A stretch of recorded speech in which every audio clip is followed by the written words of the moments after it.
All right, it's 9:03 on this Adams County Board of Supervisors to order. Mr. Bradford, would you give us an invitation? I'm gonna give it to my pastor. Okay. I don't want to get in trouble Sunday, so. Mr. Searcy? Let us pray. Father, we thank you and we praise you for this day. We thank you for all your blessings. Father, as we now begin to conduct the business of Adams County, we ask, God, that everything be done in decent and order. We thank you for our leaders, this great county, God, and those that you placed in position, God, to lead this county. We thank you for all that will take place today. In Jesus' name, amen. Amen. Okay, we're gonna do the pledge led by these youngsters from Susie B. West Elementary.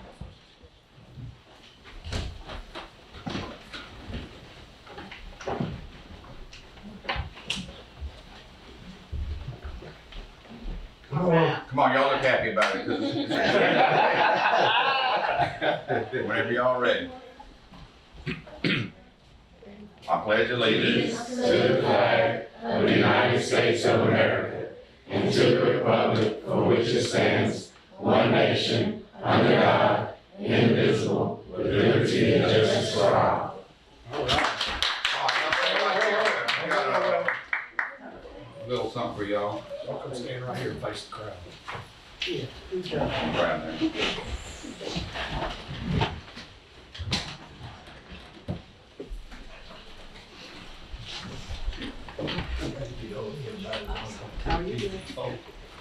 Okay, we got Quinn Evans. That would be you. All right, thank you. Katie Nix. There you go. Brighton Fraser. How you doing this morning? Y'all look a little shy this morning. Colby Mills. And that would make you Alex Davis. All right. Y'all want to take a picture with it? And the teacher has to get into it. We're gonna get behind y'all. We're a little taller than y'all are. Y'all scoot forward. You know, let me see them behind District 4 right here.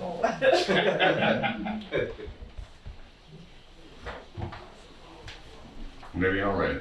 Everybody smile.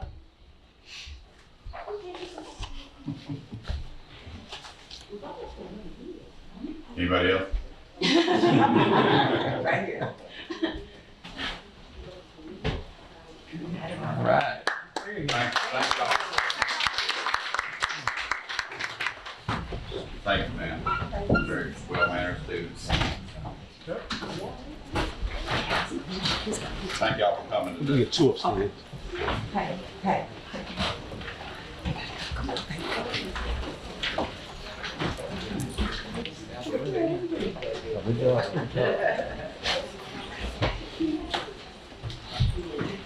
Go upstairs. Okay. They go to the two of the old generals. Let's go upstairs. All right, I need a motion to approve the minutes, February 2024. Mr. President, Yes. for some of these minutes that I was absent on, could you separate these minutes and I'm gonna approve the ones that I was here and the ones that I wasn't here, I'm not approving them because I wasn't here. That is noted. I need a motion. So, Thank you, Mr. Gaines. second. Second by Mr. Gray. Any more discussion? Yeah, I have some discussion. The minutes of February the 21st, I spoke with Paige, there's some corrections. So we need to make those corrections for approval February the 21st. The necessary corrections.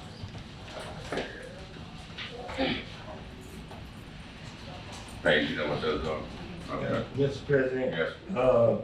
minutes I was referring to is February 26th and March 1st meeting. But let me say this, now I've been asking for a way to read these attached exhibits, and I'm approving stuff that I don't know what I'm approving. I still haven't got that information. So we gotta find a way to get this information where I can understand what I'm approving. I don't know what I'm approving. So the exhibits aren't on a copy of the minutes? We supposed to be getting it straight, but evidently it's not straight. So Scott, how do we get this straight? They're too large to email with the attachments, that's the problem. We can't even, the document's too large to ship over an email, so. We've been trying to get it, I don't know, if we're gonna have to do something with IT, try to see if we can, get a Dropbox or something like that, but they're just too large with the attachments. Let me ask you a question. Is there no way that he can put it on here where I could read it on here and you wouldn't have to do whatever? We may be able to do a shared folder or something, that may be a way to do it too, but we'll get with Devontae. But we've been trying to do it over email, but every time we try to email the attachments, they're too large to process, so we'll work with Devontae on that. Thank you. Okay. All in favor? Aye. Any nays? Motion approved. Approval of the docket. So, Moved. Moved by Ms. Hutchins, second by Mr. Gaines. Any discussion? Mr. President, on the discussion I have, is Mayor okay? Is y'all 163? Pardon? Are y'all 163? You okay? Department 163? I have a couple grants that are Okay. 163. Okay.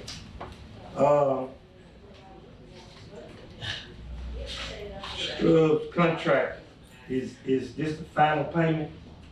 No, I don't think so. You talking about the ball field? Yeah, I read That's in a just minute that they closed it out, No, so. that was a substantial completion.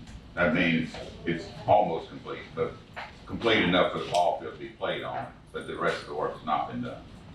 No, what I'm saying is, I thought I read for his part that he was finished. No, he still has punch list items. Okay. All right.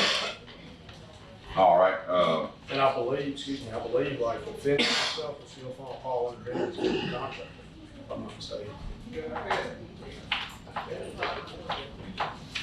no more discussion, vote on the approval of the dockets. Everybody in favor? Aye. Any nays? Motion approved. Financial reports for the Adams County Sheriff's Office. We want to do all these together, Chancery Clerk and the purchasing report. Need a motion? Moved by Mr. Gaines, second by Ms. Hutchins. Any discussion? All in favor? Aye. Any nays? Motion carries. Special presentations, if any, to Pedro's Mexican Restaurant. They could be in this other month. Don't see it. So they've been Did anybody presenting the contact? business of the month. Did anybody contact? All right, we'll just move on from that. County business, Greg West, National Boys and Girls Club. He's not here yet. Okay. All right, that puts Miss Debbie Hudson on the hot seat. Always good. Update on jail. Don't put me in. Well, good morning. Morning. I had a lot of news. We've done a lot in the last 2 months. The last time I was here was in December, and we talked about creating the Criminal Justice Coordinating Committee. And you have in front of you just a little helpful brochure which kind of explains it too and what we're going to be doing.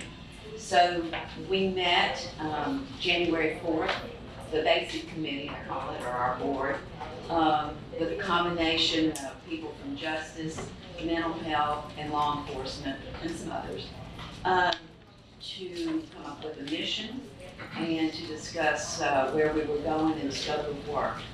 This committee was recommended by the DOJ 2 years ago, I believe, right? What he told me.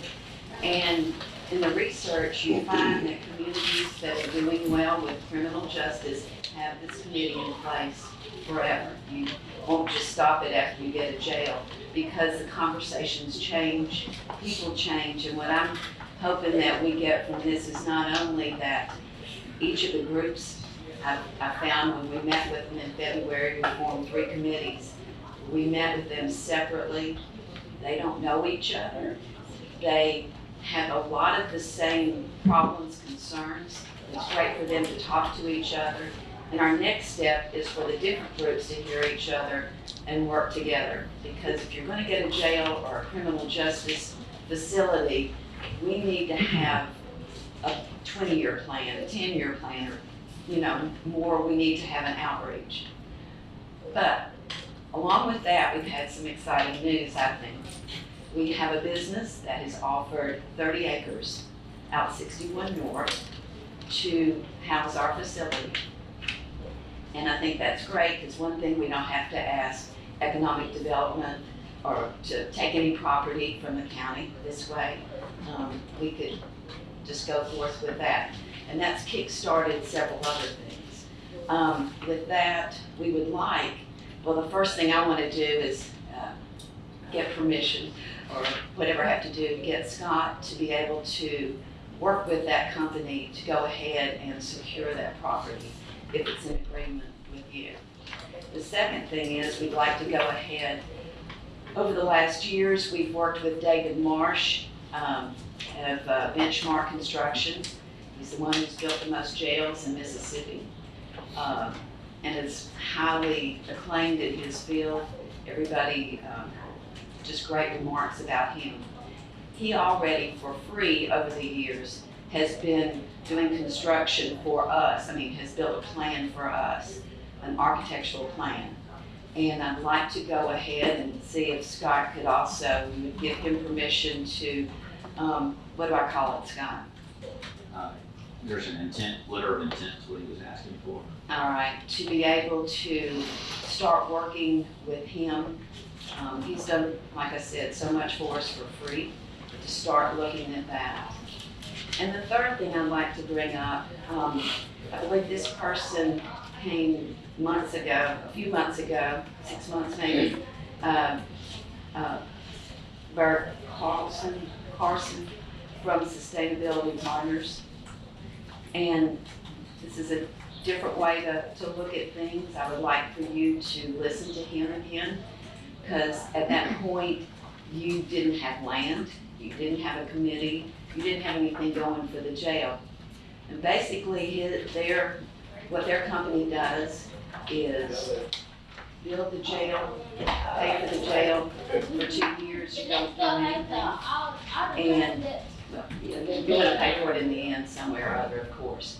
But they manage it, and it takes that, what they do best, to move things forward. And we could, within months, start this process. Those 3 things are in place. So I'm excited about the land. I think that kind of kick-started us to look at the other things. And so that's my report. All right, are you at liberty to tell us where the land is located, or how big a facility y'all talking about? Now that Scott's probably more of his. Yeah, I'd rather not disclose who's giving us away. Okay. Until we have make that in hand, that's Okay. something to go to and. The facility, Yes, have y'all discussed the size of the facility? yes. Yeah, Yeah. it's 150 bed jails. Okay, We've so- been since. We would be housing other people's prisoners probably as well. Currently, we average anywhere from 60 to 80 is what we do, so this Well, will we have be. 40 and they have 60 now, I know that. That's all they got now right now. And I'm So not then- sure if the mental health will be in Yes. that field We too. I wanna think it's do- supposed to be. Right, Yeah, we're that gonna do a was included. justice court there, Right. and then figure out something, but the thing about it is if we can get it started, that justice court, I hope to do immediately with the jail, but mental health will be considered and we'll work on that. Because that's what when you do your research, they're called criminal justice complexes. and it would just streamline everything. That's where we need to go. The land itself. Yes. It's prime, it's perfect.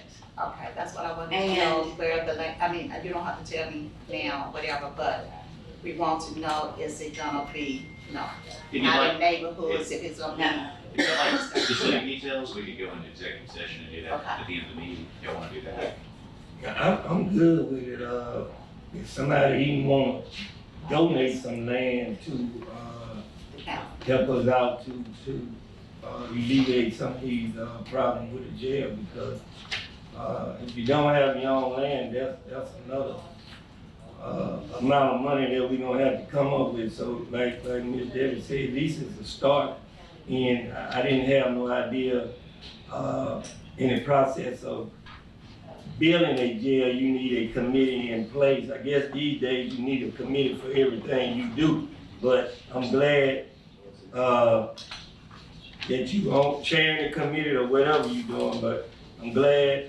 And the next thing, when you say planning, now this is what I'm gonna ask Southwest Planning. We was at a conference where they had some money, if you wanna, do the planning stage of something, do this count for if you do the planning stage for a jail? You could. DRA has some planning funds available. Huh? The Delta Regional Authority. So, Miss Debbie, there go your planning money. If we can get a hold of that, that's some of your money that you can use for the planning stage. That's all I have to say. DOJ, and you'll look in that too, is very helpful, with, probably some funds too. And the thing about it is, you all wanted me to look for money and funding. You can't do any of that if you don't have something in place. I mean, you can't just say, I wanna build a jail, and then look at it and be like, well, so does everybody else. So that's why I'm excited about this, because it gives us a plan of where to go and what to do, so that we can now start talking to our legislators. And we may be able to get some, but we're not gonna get your 25 to 30 million dollars. But we can, get some support and help. And this committee is not just to build a jail, it's to continue to exist. It's supposed to address issues now, presently we have, and continue on past the jail. It's really just putting everyone that has staked into the game, communicating with one another. And so that's why the DOJ sees this is a good thing for everyone to do. Debbie coming on happens to be a really good person, because she's,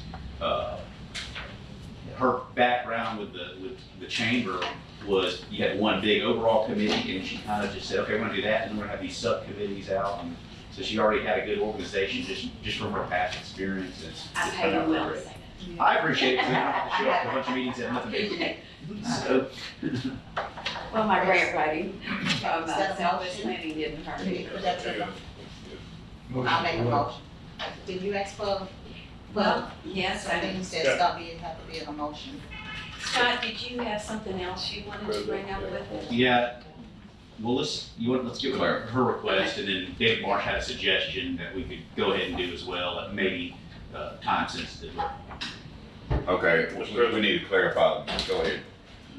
If you're doing just about finished, We need to clarify what what the motion is on the table. First is to, I guess, have an executive session to talk about the land and formalize that agreement.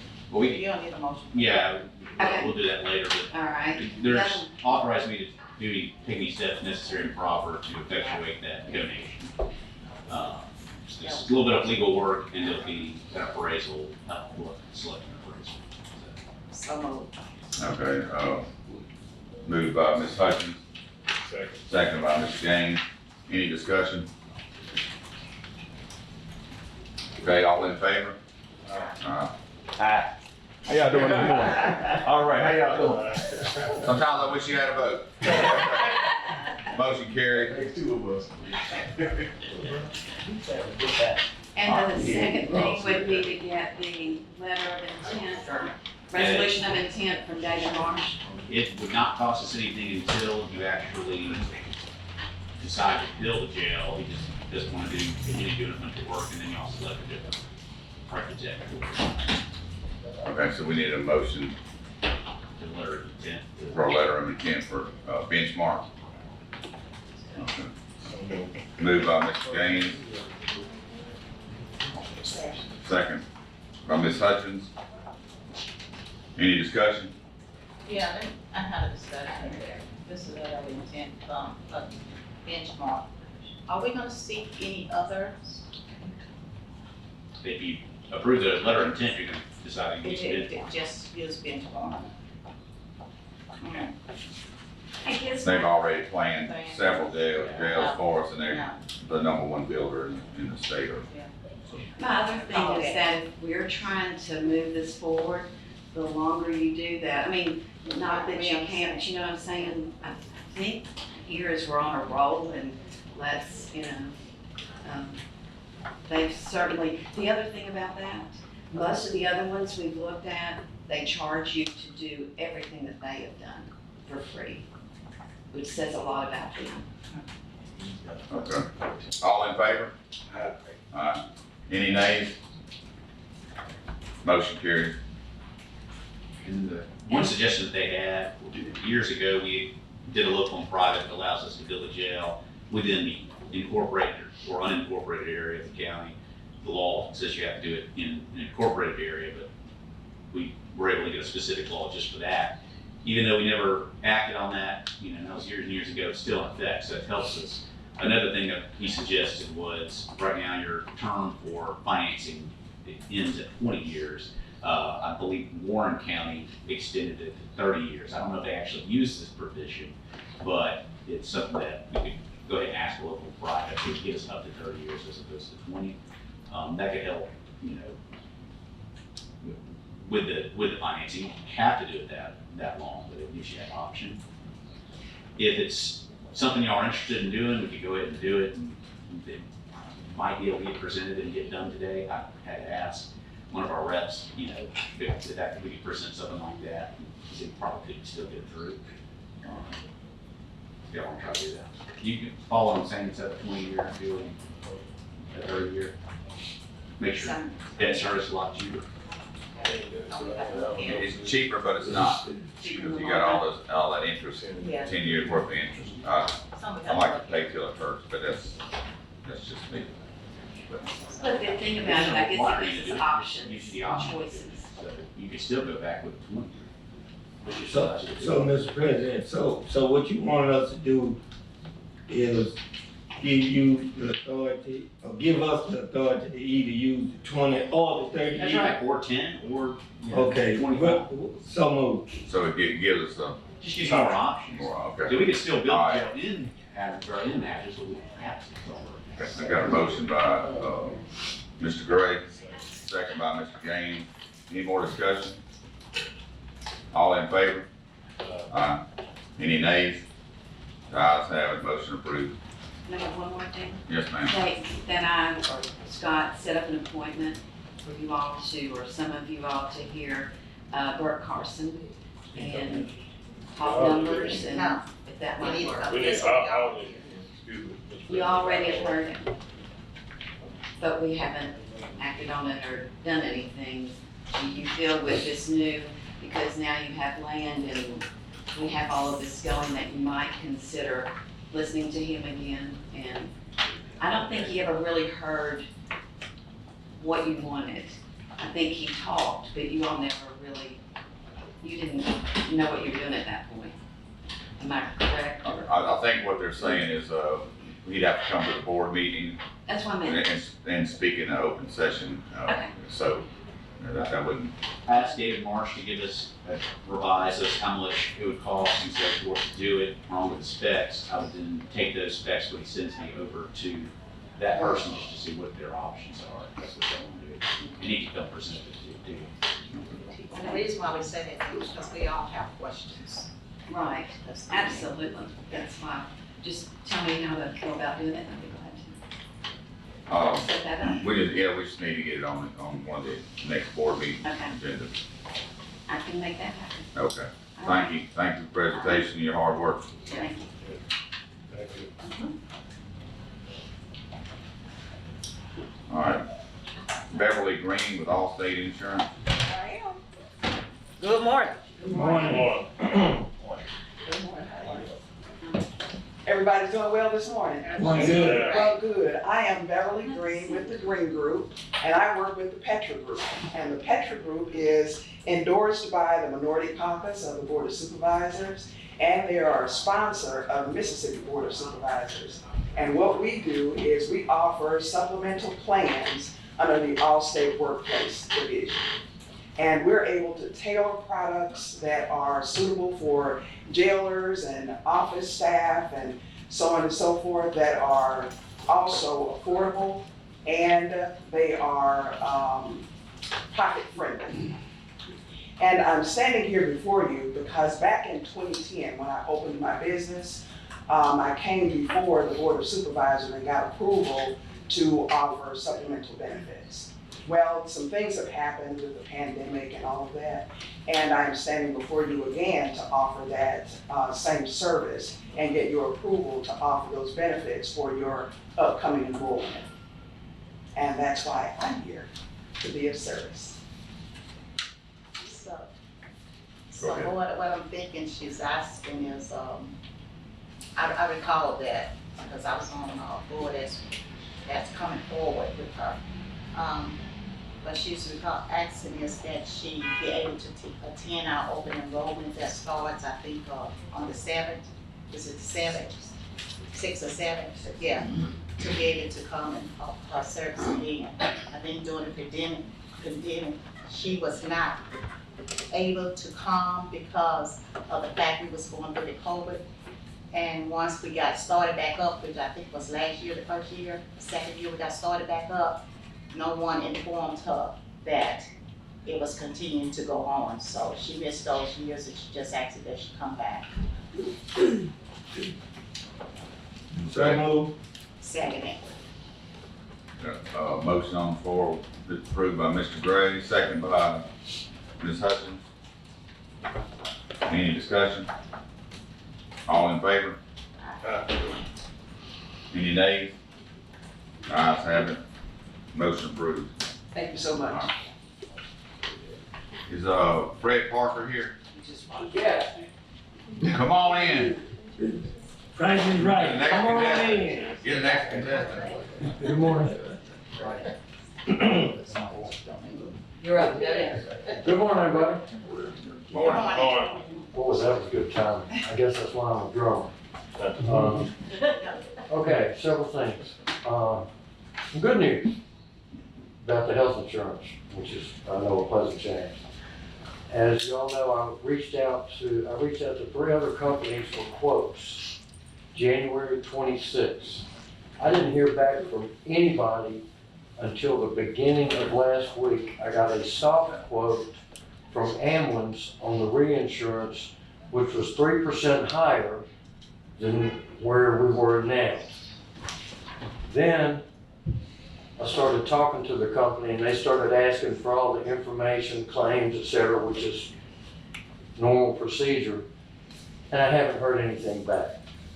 Our current carrier, who is, we know, is responsible for getting us linked up with the Samaritan Fund, I got him to come off our current rate's 5%, which creates a $88,572 reduction in fixed costs from this year, which I think is pretty solid.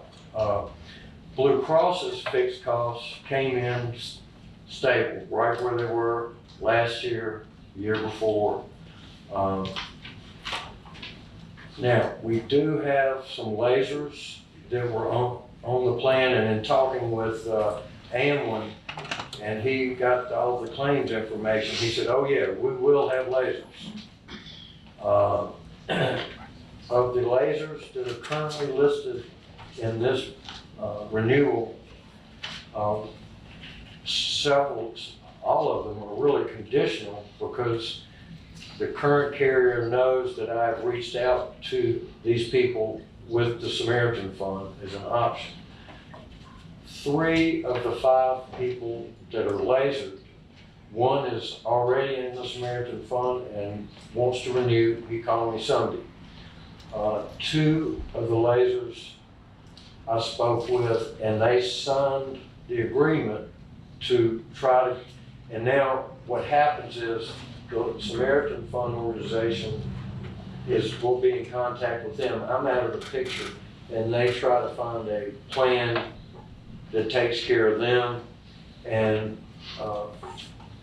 it's a win-win, as we know, with the current person that's on the Samaritan Fund.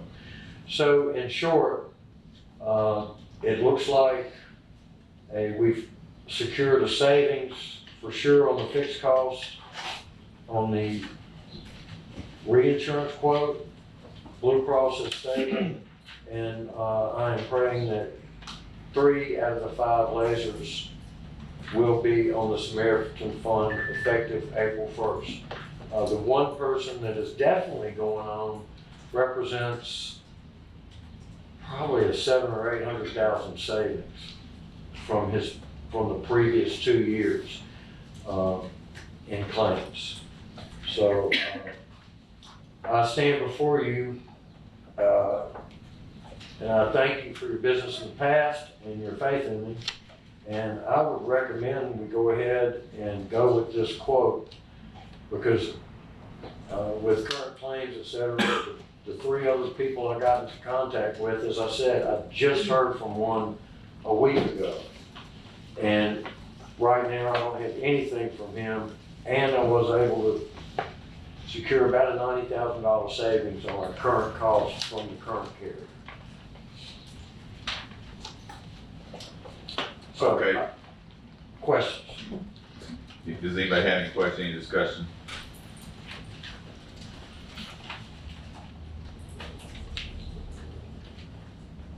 We need a motion You want to renew? to renew? Okay. Well, let me ask this question. Mr. Attorney, you usually be more up to speed on this than me. So what do you think? What is your advice? I'm excited about, we're getting a 5% savings, and hopefully the Samaritan program can knock out some of those, higher claims. So I think it's a good deal, honestly. I was really disappointed last year and expressed it to Fred and to what's his name? Jules a lot. Yeah. And continuing to do that, they came back with savings this year, as they should have, because, we're doing pretty good by them too. So I think it's good. If y'all really genuinely want to look at your options, which is always a good thing, the time to start looking for options with insurance for the way our cycle is will probably be around November, December. We need to really make a conscientious effort of doing that. Doing it February and March, it's not enough time for them to really put everything together. So I don't think they have a lot of options at this point. Same, just like our insurance with property and so forth, it takes a month and a half to get another quote, sometimes longer. So you want to space it out further on. All right, that's good enough. So All right. Second. Moved by Mr. Gray, second by Ms. Hutchins. Any more discussion? All in favor? Any nays? The ayes have it. Motion approved.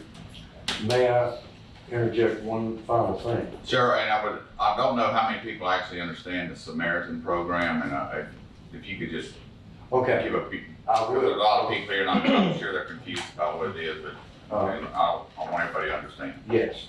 What it is, Mr. Cost spoke with me last year, and he said he wanted me to speak with the CEO of the Samaritan Fund. And what this is, and every employee had the right to apply to it. However, not everybody fits the model. And the model is this: when a person has extravagant, untenable claims and illness in their life, that if they choose to, they can submit a HIPAA form which allows the Samaritan Fund to look and investigate their claims, their illness, what their progress would be going forward.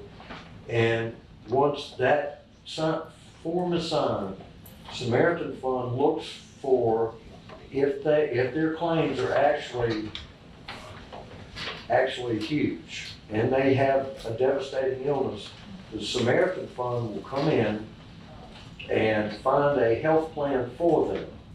And the county pays a fee to the Samaritan Fund, and then the Samaritan Fund hooks that person up with a health plan and gives them a credit card. And this credit card pays for essentially all of their deductibles and out-of-pocket expenses. And when I say it's a win-win situation, for people with these kind of illnesses, and all of us have known people like this, and you know, even when you have insurance, the out-of-pocket costs can bust your wallet. And when you were very ill, not only do you have the stress of this illness, but you've got financial stress. And the whole mission of the Samaritan Fund is to take that financial stress off of the person. So that is a summary of the Samaritan Fund, their goal, and how they try to help people like us. Okay. Mr. President. And you, yes, Go ahead, go ahead. he had one other comment, I thought. Yes, I did. In the Blue Cross renewal, there are two addendums that the board can accept or deny. One of them, Blue Cross has created a speech therapy network. Never had one in the past because there aren't a whole lot of speech therapists. I mean, they're not like dentists. There's a million dentists, and there's not that many speech therapists. And they created a network. The board can decline being in the network on their plan or accept it. I called Key Rehab. Key Rehab, I don't know if y'all know Maria Smilo and that outfit, but Key Rehab, I checked with them. I said, they're the primary speech therapy outfit in Natchez. One of my children went to them for 2 years, and they really helped. But I called them to verify that they are in that speech therapy network, because most people, when they have a child that needs speech therapy, they can't. My son went to speech therapy 3 times a week for 1.5 years.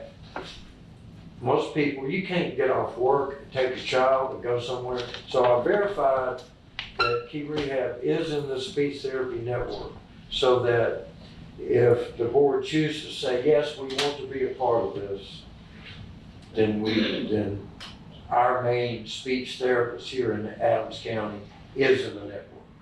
So I verified that. So the board would need to say, yes, we want to be in that network or not. Pause. I'm sorry? You asking us now? Yes. Motion on Is that? there any additional cost, or is there No. anything we have to do? No, sir. No. We just have to accept or decline. Okay, But I'm gonna make a motion on that because I think it's needed. motion to get in that speech therapy network. Motion by Ms. Hutchinson, seconded by Mr. Gray. Any more discussion? All in favor? Aye. Aye. The ayes have it. The second thing, Unanimous. addendum is, as we all know, disease-specific drugs are where a whole lot of the claim dollars are spent with every health plan in the nation. Blue Cross currently, if you take a disease-specific drug, for instance, Humira, which costs $5,000 a month, $5,000 or $6,000 a month. Currently, to the employee on the plan, the disease-specific drug copay is $200. Blue Cross is saying, we want to move that to $350. So it wouldn't cost the board any money, but it would cost, well, it would cost the employee that takes a disease-specific drug, if they take it every month, if they take it once a month, we're talking about, to the employee, an additional $1,800 in cost. However, if the board wanted to decline that increase in the copay to an employee for disease-specific drugs, then you have the option to do so and keep that copay at $200. Come on, Fred, that ain't no easy question about that. I know, but I have, you know, I need I you. mean, Mr. President, we can keep paying what we paying, or we can option to put it on our employees to give them a raise.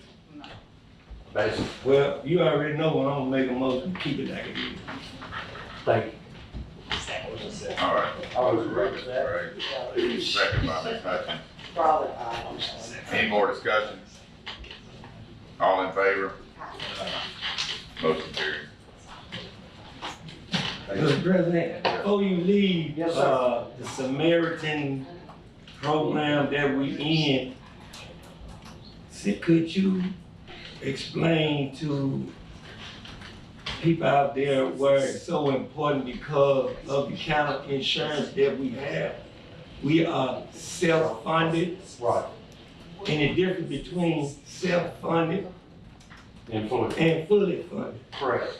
A self-funded plan is a plan whereby you contract with a third-party administrator, and as I've said before this board probably 1,000 times, in our state, Blue Cross Blue Shield is the premier primary and most accepted carrier in the state. So when you have a self-funded plan, you hire a third-party company, a TPA, Blue Cross, to process and handle the claims that when people go to the doctor. And by being in the Blue Cross TPA, you get the Blue Cross discounts. For instance, it is not uncommon for me to see a claim where someone has been to our local hospital and the claim's $100,000. The bill is $100,000, but due to the Blue Cross discount, the actual cost of that claim is $20,000, $15,000. You know, it's 80% taken off. Then you buy insurance that covers the larger claims, and the county assumes a deductible and pays up to a certain amount for every employee's claims. This is work, and Scott has he enlightened me on the history of why the county ended up with a self-funded plan. Now, on a fully funded plan, there's almost, that's when you do not buy your own reinsurance. Basically, Blue Cross or whoever your TPA is, we go out and buy that. Then they just charge you a set amount and say, this is it. And there's some other points to that, Ricky, that I think now would be a good time to shine light on. One of the things is, for instance, let's suppose an employee is, let's say you go to your doctor and he says, oh, Ricky, man, you've got X disease. No, don't put that on. No. Okay. I don't want that. So Kevin goes to the doctor and the doctor says, Fred goes to the doctor, and I work for the county, and the doctor says, Fred, man, you've got this weird disease. And the only drug for it is not designed for this disease, but it's the only drug that helps this disease. The most famous example of that is Viagra, which was designed for a heart condition, but we know it works for other things. And so when you run into a situation like that, an insurance company, if you're fully funded and that drug is not approved by the FDA to cover that disease, then it's not going to get paid for, and an employee might be needing a drug that cannot be covered. On a self-funded plan, that employee could call me up and say, man, I've got these migraines, and the only thing that works is a drug that was designed for another disease. Then I could come before the board and say, hey, this employee really needs this drug. It's not in the formulary. Can we approve this? And that drug the board could make a motion and accept and say, yes, we want this employee to get this drug so they can be healthy. In a fully funded plan, that's out of the window. There's no wiggle room on those kind of things. There's also, in fully funded plans, a federal, I guess it'd be federal, 2% tax every year that's inside there, which was, that's part of the Affordable Care Act, which you don't pay in a self-funded plan. And in short, a fully funded plan, you just pay a set fee and everything's done by the TPA. They go out and basically they're covering the reinsurance, everything. And then, especially in a time like this, where some of the employees have encountered some really challenging diseases and cost, with a fully funded plan, we wouldn't have the wiggle room that we do to do some of these other things that we're doing. That may not be too succinct, but. Well, I think we get the gist of it. But, okay, anything else? One of the things that we talked about next cycle coming up would be to see if we can get a full reinsurance offer from Blue Cross Blue Shield. That would make it easier for Stephanie to do, because you just have, this is your flat rate fix, pick it up as bookkeeping, all sorts of things of that nature. May or may not be savings, but it certainly makes it more. Maybe we'll have a better year. That'll help things. Okay, thank you, Fred. Mr. President, can I see you after the meeting and get a few things signed? Yes. Thank you. Did Mr. West show up in the back? I see Mr. Purr came in. I think he has an update on the ball field. Did you get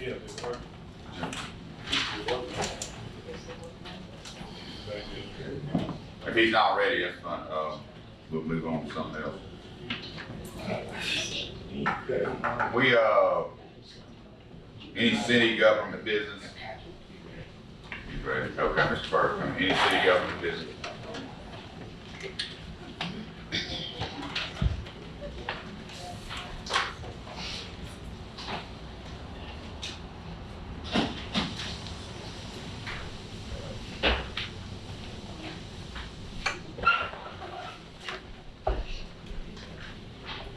Good morning, Joseph Purr, the landscape architect for Chesterwood Willis Field. Thank you for letting me make a quick report. I believe we had a really successful opening night at the ballpark, and I know there have been a few games played there since, so we're pretty excited about it. What I'm passing out there for you is the certificate of substantial completion, which you guys have already approved and it's been signed, but I wanted to include with that the punch list for your review. These are the items that are still to be done before the project will be finally complete. So the way our contract documents are set up with the different contractors is they reach a point in the project known as substantial completion when the facility is ready to be occupied and utilized for its intended use. There are typically minor things in the work, cleanup, minor parts of the work that are not complete that we put on what's called evaluated punch list that documents those items that are not complete.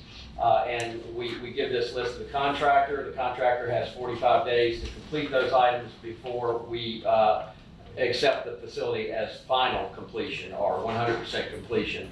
Those items are generally items that do not exceed the amount of money that has been retained or held on the project. And they are also items that don't affect the life safety and the ability to use the ballpark. So what you approved, I believe it was 2 Wednesdays ago, was substantial completion for the Stubbs contract. Those items on the list, I don't think you had at that meeting, but those are the pictures of the things. Minor things like regrading the gravel so the ball won't go under the fence, and a few other items that we had on there that just need to be complete. And also included in that punch list is the installation of the new fencing, which was the change order that you approved at the last meeting. But you can see the value of the punch list on that, I believe it's $30,000, and we have not only 5% of his original contract, but he has also not submitted for his final invoice yet. So once these items are complete, I'll come back and verify it. I'll provide a certificate of final completion for you, or a recommendation of that. And then we will release all his funds, and the punch list will be done. I also have submitted and approved the project for the bleachers as substantially complete, and I provided the punch list items for the bleachers that are complete. I accepted this as substantially complete on February 27th, but I do believe that the board needs to, if it is their pleasure, vote to accept it as substantially complete. And like the first project, we will have a punch list. I believe there's an $8,000 valuation on the punch list. And we have, I think, $41,000 remaining in retainage on their contract, pending payment of their final, their second invoice, which has been submitted but not being paid. So I recommend that you guys give the board president authority to sign the substantial completion certificate, and this punch list and the substantial completion have already been sent to the contractor. So she is, she's probably already corrected some of these items. The biggest item that we had on there was there's some dents on one of the bleachers, and there was some paint that they had gotten on it that they're gonna have to clean up, so. Mr. President? Yes, sir. Am I hearing you correctly? This is not complete? No, it is substantially complete. The punch list is not complete. The So punch which list, one is the punch list? the punch, Right here? there are two punch lists for two cups. Okay, what you want us to sign off on? Well, you're voting to, you would be signing off on accepting the certificate of substantial completion for the bleacher project. Okay, which means that we're saying that everything except for the items on this punch list are complete, and that you're accepting that pending these items being complete, it will be 100% complete. This is the typical traditional way Mississippi State Facility Planning, AAA documents, close out a contract, is that we do substantial completion, and then we do final completion once the punch list is complete. So you're accepting substantial completion of the bleachers is what we need to vote on. Let me ask you a question.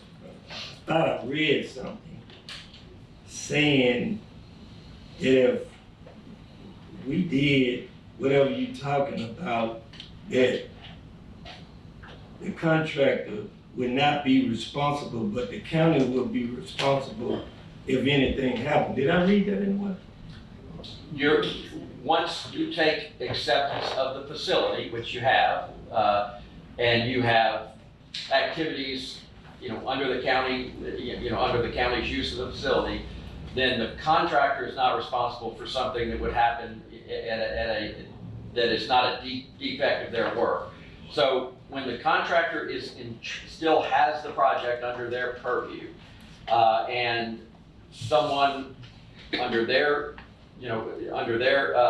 employ or act of God or anything, the project is still protected under their insurance.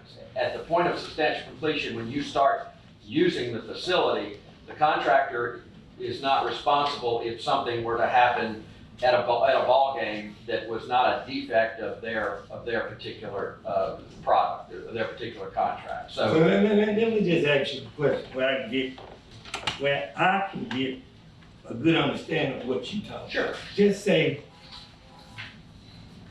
the roof part still needs some painting done, and have they put the rafters up yet to go up there and finish that?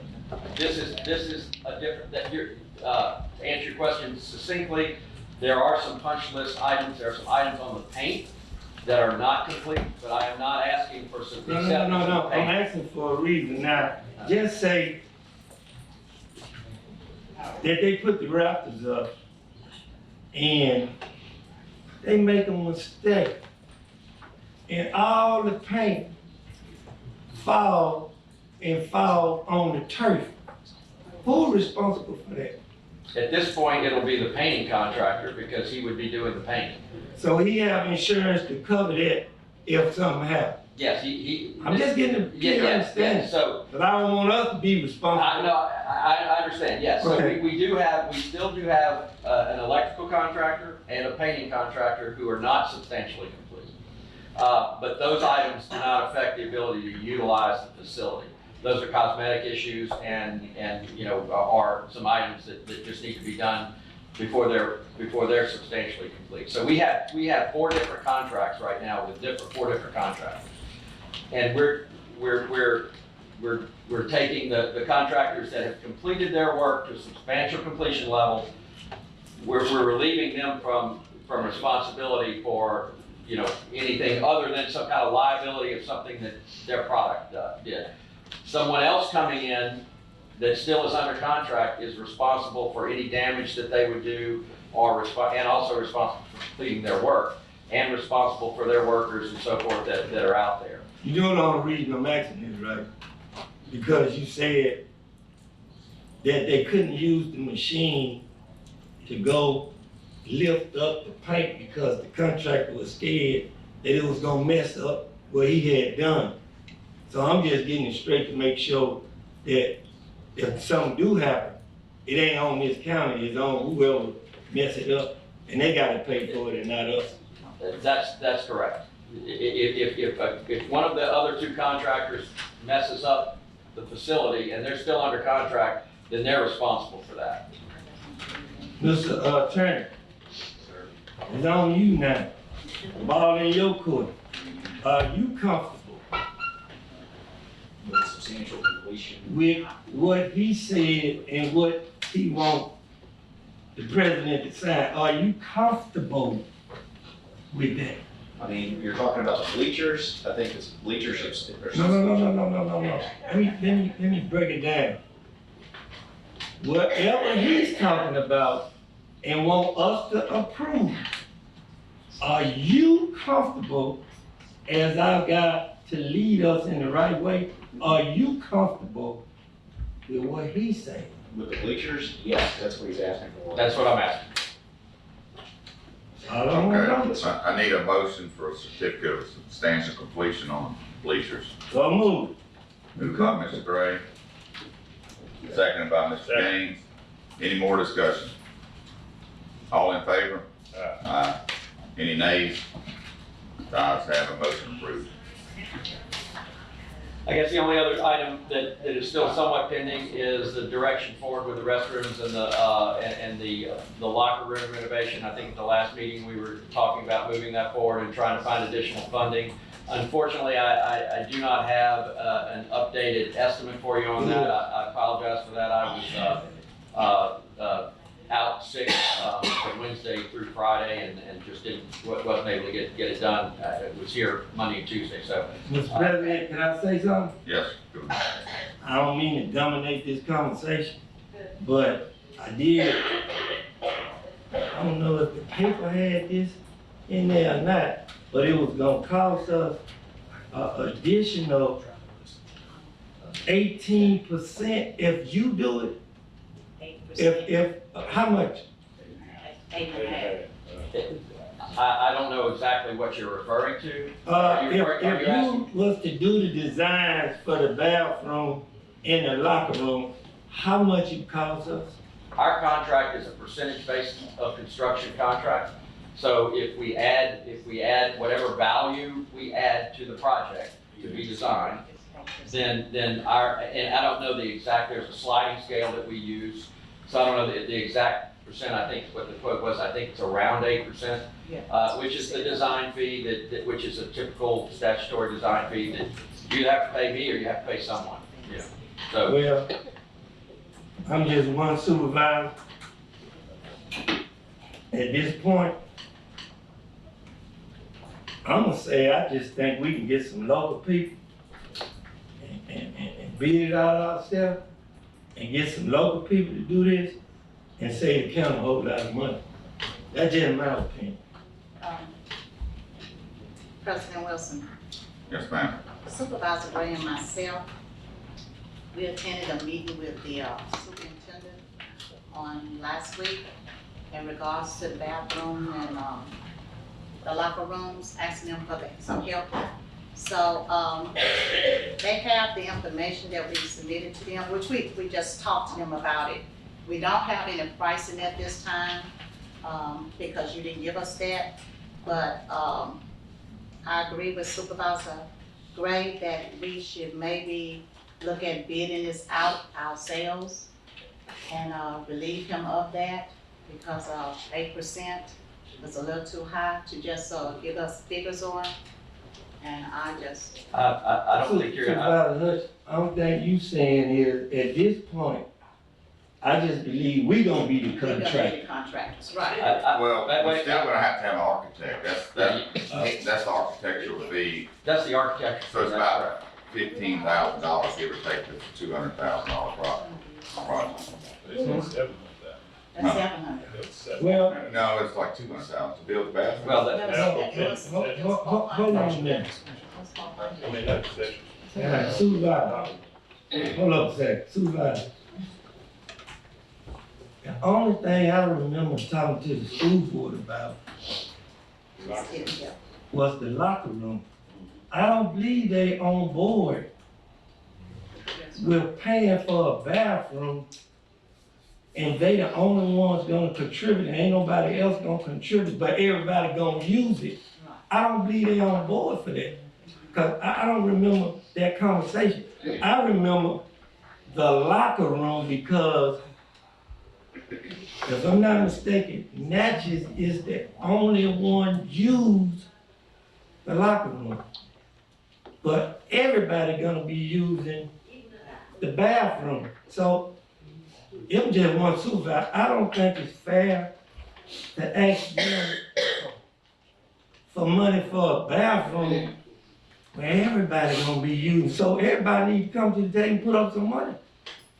That's just my opinion. Or we need to find the money, but we just can't ask the school district. That's just my opinion, to come up with some money to do stuff that everybody gonna be using. Do that make sense? That's an issue between the board member and the school board. Well, I'm glad you mentioned that too. Let me get that. Oh, I forget a lot. I'm glad you mentioned that too, because my understanding is this should have been part of the bid from the start. I don't know how it got left out. It was not left out. The bathroom and the locker room got left out of the grand big old picture. I can understand we didn't have enough money, but it still should have been part of the total project. That's just me saying. Go ahead, Mr. President. Well, they're a little bit different deals, but at any rate, we're not gonna be able to get the bathrooms ready for this season or the locker room. It'll be next season anyway. But we do have a very nice stadium and bleachers now, but we have more work to do. Can I clarify one comment that I didn't want to interrupt? Yes. The 8% is for design fees, so, and we are compensated for the, the cost of the construction, standard way to calculate design fees. So that was the number that was, bandied about. So you will have to have some sort of drawings in order to bid the restrooms or the locker rooms. And so we have done some pricing drawings for the restrooms already, but if we're not compensated for those, then those are still our property. So you cannot use those stuff because, well, we have the liability. So our liability insurance is tied to that. So, I'm just, if you want to move forward with someone else, that's perfectly fine. I understand. No, I'm just one person. You got 4 more people up here. But let me ask you a question. When we pay you, what is your name when you get paid? Joseph Per Design Studio. Who is this? Right here. Who is that? Han? That's the bleacher contractor. Okay. So I'm your agent. I design it and I administer the bids and then I administer the construction. That's the way the process works. So I'm an intermediary between you and the board as the expert in design. And then we contract with the contractors, and I'm responsible for keeping those contracts in line so that everything is legal and everything is done, the way that the construction documents set forth. So that at the end of the project, we have a project that's safe and good and a quality project. And that's what we've done in this project, and that's what we would do in the other project if you would like us to do Mr. that. President, one last, go ahead, Mr. Gaines. I just want to say, go ahead, Mr. Gaines. I think to clarify, I think what Mr. Gray is talking about, I think it's a mix-up between the engineer and the price quote. Because I pretty much showed the last price quote I seen they gave it for the construction was around, both of them was like 200-something thousand a piece. So you talking about, it was around $500,000 or $600,000 for to put a locker room and a bathroom. And some parking. But it's like it was 700,000. I think it's, I think my. And those are estimates, not bids. Estimates, so I think what Mr. Gray was talking about, that we can get bathrooms and locker rooms for under 700,000. But you are on the designer, you didn't make the bid for the contract, you only get a percentage of what the contract is, am I correct? That's correct. And so that's what, and so I think, and I mean, I feel the same way. I think we can build a locker room and a bathroom from under $700,000. And for that, so I don't know if that will clarify anything for anybody, but I just wanted to interject that because he only get a design fee for what he does. He did not make a $700,000 bid for to do the work. Yeah. And I use And before you can get a bid, you have to actually put it out to bid because this is over $75,000. Yes. So you're gonna have to advertise for bids. You'll have to have architectural and or landscape architectural or engineering type drawings for the contractors to be able to bid once it's been advertised and put on the public market to be, deemed commercially reasonable and within the procurement laws of the state of Mississippi, which is all part of our fee. It's not just doing the drawings, it's taking it from the idea all the way through construction. So you will have to start, at zero on those other items. And if wants to be a discussion about, a reduction in cost, we can look at reducing scope. There are many things you can do, but to speak to the point about it not being included, originally it was included, and we had a very high bid on the original field project, which we value engineered that to the tune of about $400,000. But part of the reason that was high was because we had a project that local bidders were not really able to bid on because of the nature of the field and so forth. And so that's why the prices were high. When we bid something like a building, the contractors may be more competitive because that's something that is a more traditional, piece of work that local people could probably bid on. So. Mr. President, do anybody else have anything to say? Because I don't want to keep opening my mouth. I'm gonna just say this much, and I'm gonna let it go, and y'all can go ahead and talk. But I think local bidders will have they could bid on building bathrooms in a locker room the local bidder had a bond capacity to handle building a locker room and a bathroom, so that will make it a whole lot cheaper. I'm pretty much sure with all the good contractors that we have in this area, if you put it out for bid, we can build a locker room and a bathroom for under $700,000. Yes, Mr. Gray. Mr. Dirk. I'm gonna tell you, like I told you at the ball field, you did a great job. Thank you. It's awesome. I told Supervisor Miller the same thing. Everybody bragging on, but at this point, I don't know. I just think we can get it from him. Well, with that being said, we still have to have an architect. You can't just go out there and build something or turn it out to bid without an architectural drawing and very good plans, because we got a situation where we don't have a lot of room over there. And then we got a sewer line And we know we're gonna have to run like a 300, 400 Yeah, feet. we're gonna have sewer to take line. it all the way out to the highway, I believe. So it's the closest place we can find anything. It's gonna have to be a force main. Okay, well, thank you, Mr. Burr, and Okay. it is a beautiful field. and- Well, I will be going out after this meeting. I'm going to meet with the painting contractor to give him, to do a walkthrough with him. He'll have a punch list of a few items to do. And then the electrical contractor, is in the process of doing the recent change order that you guys approved.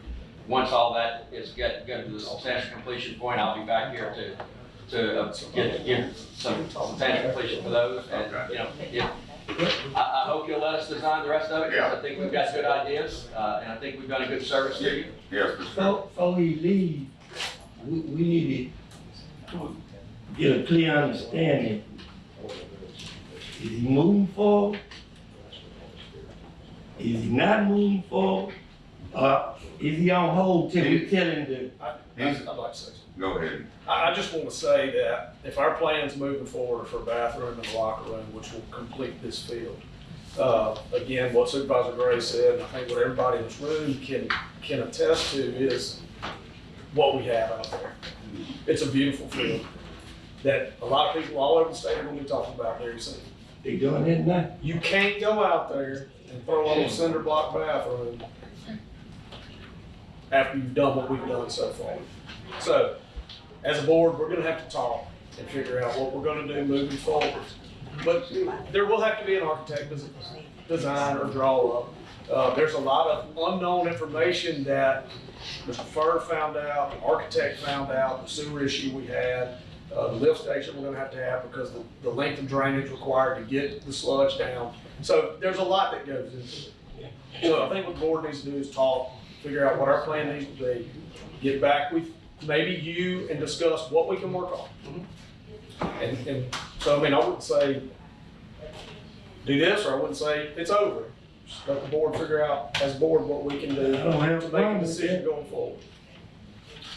And I'll be here, I've got, at the very least, I've got 2 or 3 more times to come, finalize the project, because it's not 100% complete, just substantially complete, which is the correct terminology. Thank you for all your hard work, and I know you've already got some designs for us on the other stuff, but we'll get it worked out. That's great, and I'm just happy that we were able to get it done in time. It was a tough road, but I think we actually, in terms of cost, other than the original bids coming in high on the field, because of the out of town influence, I do think the value that they're compared to other projects that I've been associated with in Mississippi and Louisiana.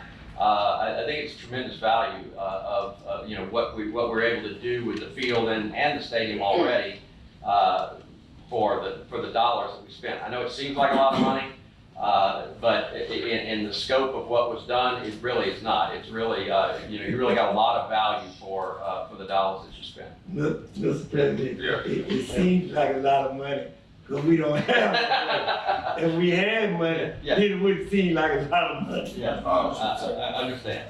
Well, it's a beautiful field, and I think in the past, when teams had to come play against Cathedral and Natchez High, they hated coming here. Right. I don't think that's gonna be the case anymore. One more comment about Mr. Yeah, I just want to say for people who weren't out there, Tuesday night, Supervisor Gray, I did see him there. The amount of people at that ball field was phenomenal. I talked to some parents who have kids who have graduated and aren't even playing ball anymore, that came to watch the game, and said they've never seen a crowd like that at that field. So for our community, it was the right thing to do. Oh, yeah. Thank you. And I did do a post on my Instagram account. I don't know if any of you follow me, but I believe firmly that athletics and sports are community builders, and I think what we did there is something that is a community. It's a community building item. It's a placemaker, and so that's the kind of projects we like to work on. And I say that again. Athletics is what? Athletics and sports are community building. Put that in big bold writing. So they are things that bring communities together, not tear communities apart. Amen.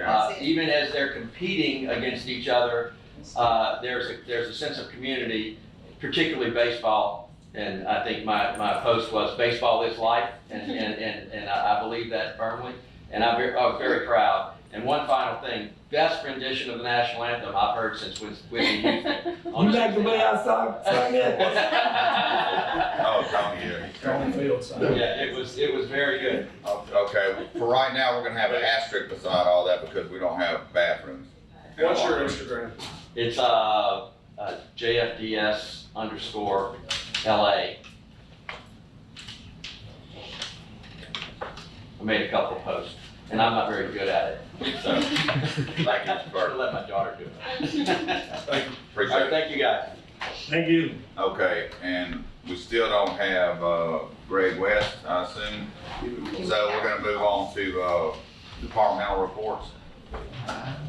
Don't be shy. Good morning, Ms. Annette, how are you? and it fails with Adams 911. Okay, let's start with my reports. This is for the whole month of February.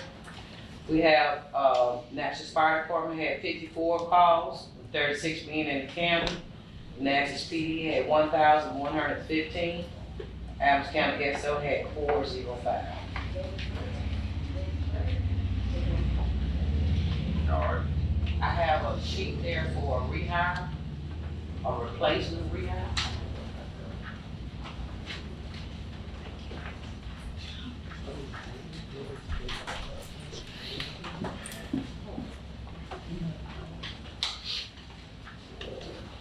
Okay, And I have a few there for some certified military. okay. Who do you wanna start with? You can do the rehire first. Do the rehire. Andrea Pickett, Yes. rehire, telecommunicator, $12.60 an hour, certified, 26,208 annually. How much you said? $12.60 an hour. 1260. That's what they all saw there? Well, she's certified. Once She's she gets certified. certified, we just Okay. move up. We need to do all these together, Brandon. That's fine. Okay, we'll just do them all together. The next one's gonna be Sandra Tillman. Part-time, $12 an hour, well, She cool. change rate from $12 to $12.60. Yeah. Okay. Annual rate of 26,208. Tags minor, going to $12.60 from $12, $26,208 annually. Katina Jackson, same, well, says change rate from 12 to 12.60, 26,208. Tristan Rice, going from 12 to 12.60, 26,208. And Rita Strickland, 12 to 12.60. She's no longer, you can cancel it. Cancel that one? All right. All these are full-time. Yeah, they're full-time. They're all They just checked completed their part-time. training and got certified. Every one of them's checked part-time, so we need to make sure this. They're all full-time? Yeah, all of them. Okay. And we're not doing Rita Strickland? Administrator. Okay. Administrator, excuse me, Mr. President, Yes. I did check, have everything been clear with you through the administrative office with I'm trying to figure out too, when did we changed the rates? I didn't know we was doing it for E911. Did we ever decide that we was changing rates in that department? I don't What recall happened that. was when y'all gave the raise across the board, you know, we had that tier step. So that made the ones that was making $12 during the time went up to 66. So once they got certified, they usually go up $1. So we just doing 66 See, that's because what put them I'm equal wondering, across the if board. we approved that tier? Cause I don't recall approving the You tier. didn't approve the raises for the tier that we were trying to get. Right. It's just that I brought them up to what everybody was making when y'all gave the raise, which was 60 more cents. When they get certified. I mean, You everybody, understand what I'm saying? everybody. Sorry. Go ahead. Go ahead. I was gonna ask Stephanie, the county administrator. I need to get you guys to review that. I'm just not seeing this. This is my first time hearing about this. So it could be, approved pending after I check it after the board. Okay, Scott, you got anything to add? Yeah, my memory, I don't recall whether we did or didn't do it. Of course, I don't have a very good memory to begin with, so it'd be something that you have to look at and see if it were approved. Okay, I need a motion to approve these pending, the county administrators. So, Okay. Moved by Mr. Gaines, seconded by Mr. Gray. Any more discussion? those minutes need to be referenced. Okay, all in favor?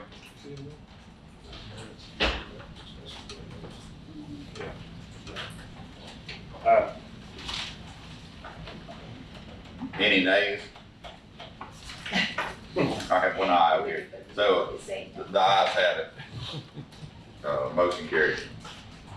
Also, we trying to get an update on the building, so y'all have access to work this week. Did you get a chance to meet with Robbie and Johnny and y'all do a walkthrough?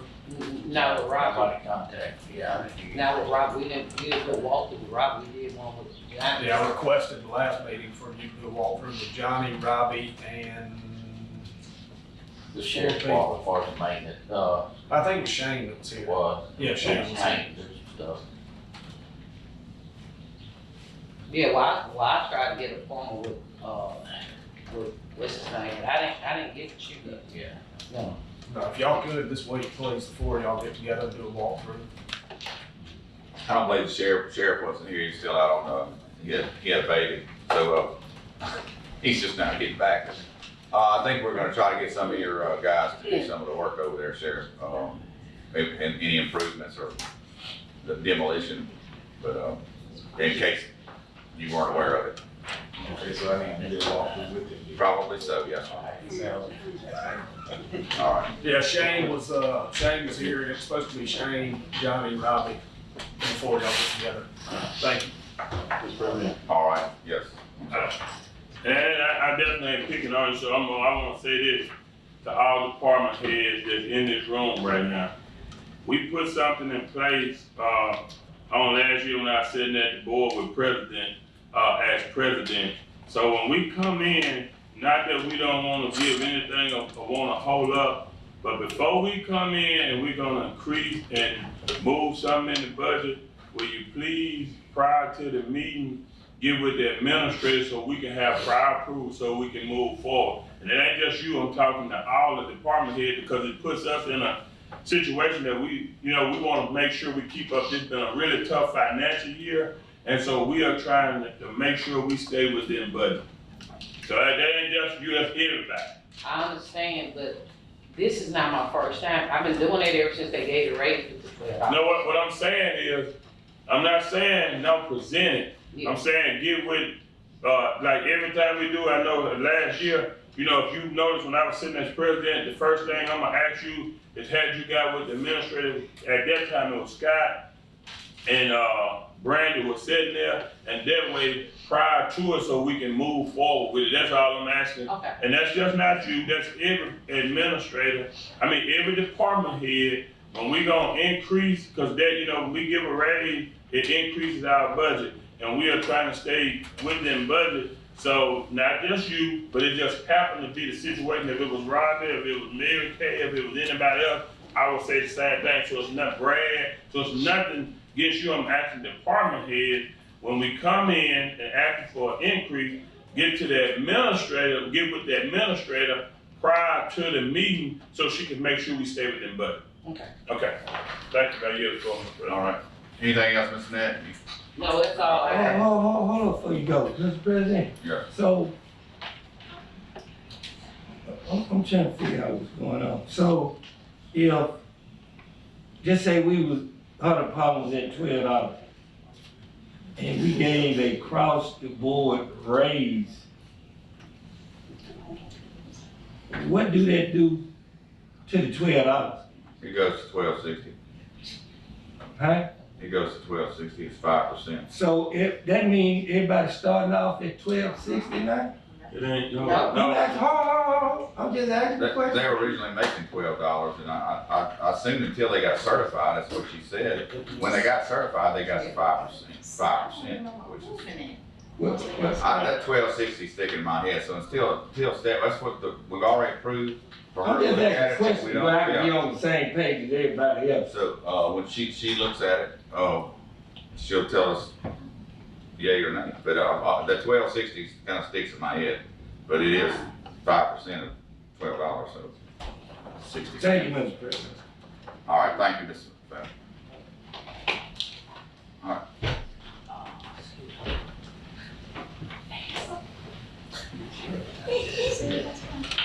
Good morning, Deneen Price, Purpose Clerk for Adams County Board of Supervisors. Yes, ma'am. In the previous board meeting, we, got approval to get quotes for the showers at the state farm. I submitted 4 quotes, I received 2, submitted 4 different vendors. The first quote is Dunn's Construction. It's for a building, go back to this, building a room 10 by 20 with cinder block metal structure with a tin roof. The first quote is Dunn's Construction, $95,875. The second quote I received was with Miles Contract and Construction, and it's $62,750.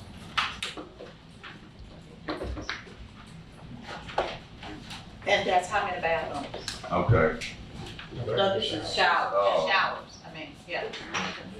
4 showers. 4 showers. I didn't get that, quote from there. Mr. Bradford had a way to help us with that. Do you know what he was gonna be able to help with? I'm sorry, I was looking for you in the back there on the back wall back there. I ain't got my hat on this morning, so. Yeah, there you go. Yeah, basically what it is, I did talk with me on the RAD program. Once the board accepts whatever we're gonna do, I can submit that, they can see what they can pay towards it. But we have to, the board have to approve, what they're going with first before they can agree to put any money.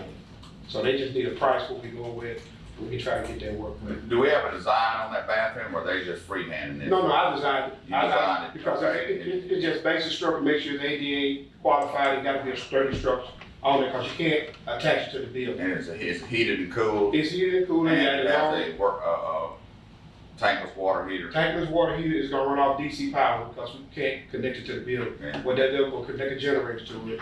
Yeah, all It's freestanding gray water gonna be running to the sewer system. There are no bathrooms, so it's gonna be gray water going to the sewer system. Just gray water going to the sewer, yeah. Be everybody clear on what we're trying to do there. President Wilson, Yes, ma'am. I'm also gonna have to look at the fact of where we're gonna get this funding from. Well,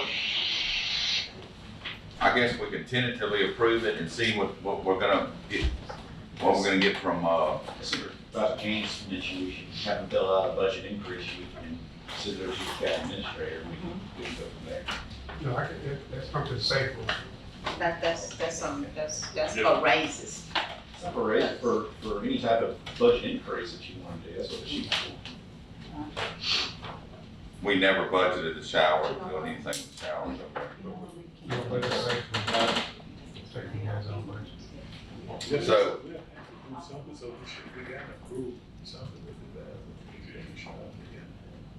What that price was again?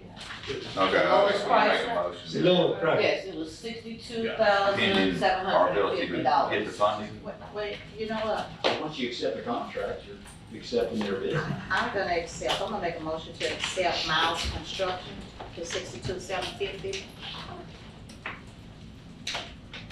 So I kinda gotta figure where the funding can come from.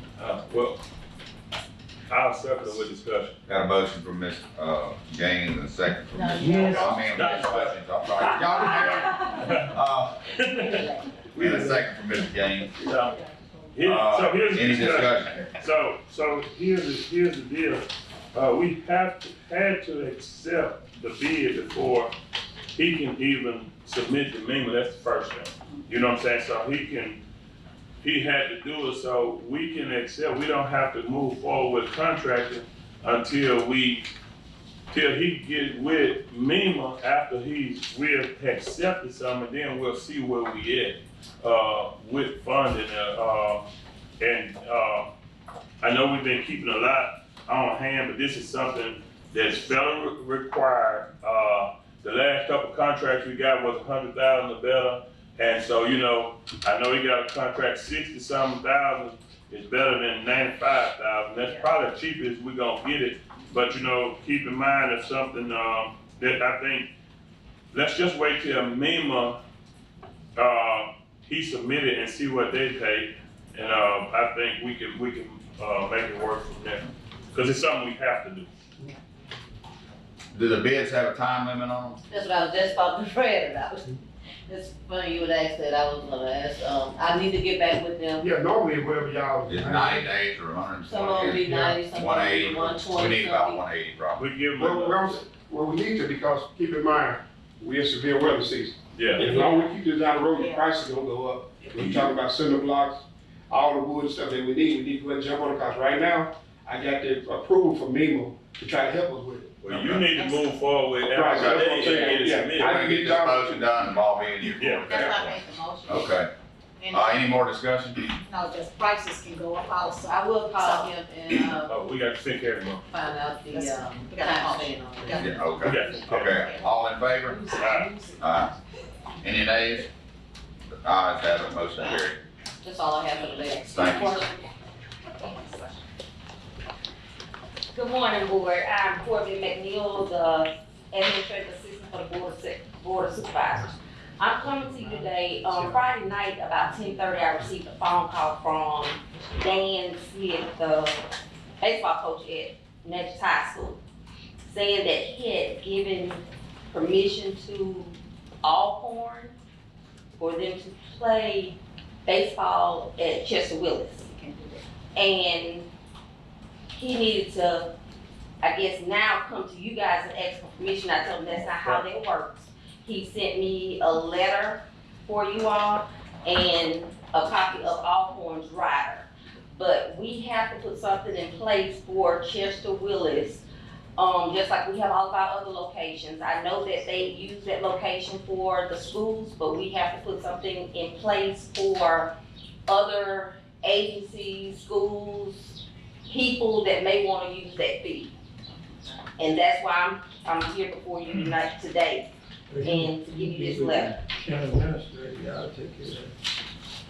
Have you got something put together already? I do not, I didn't, like I say, I got this phone call at 10-something Friday night at home. And so they're asking for permission for Alcorn to use the field on the 15th through the 17th, wait a minute, no, on the 9th through the 10th, and then again on the 15th through the 17th. Is this a March? Yes. Well, boy, now, maybe I'm just the only one saying this, but I thought at some point we was gonna have a fee Correct. put in place for people to use that facility, because when people come down here for tournaments or whatever the case may be, only the city of Natchez benefit because they get tax dollars. We don't get tax dollars. So we got to find a way to recuperate some of the money that we spent. And the only way we can do that is charge a fee, set up something where we can get some money coming in. That's true, and you also got, who cleans the field? I'm not sure who cleans the field. John and Sue. Okay, John and Sydney has been out there a lot. Okay.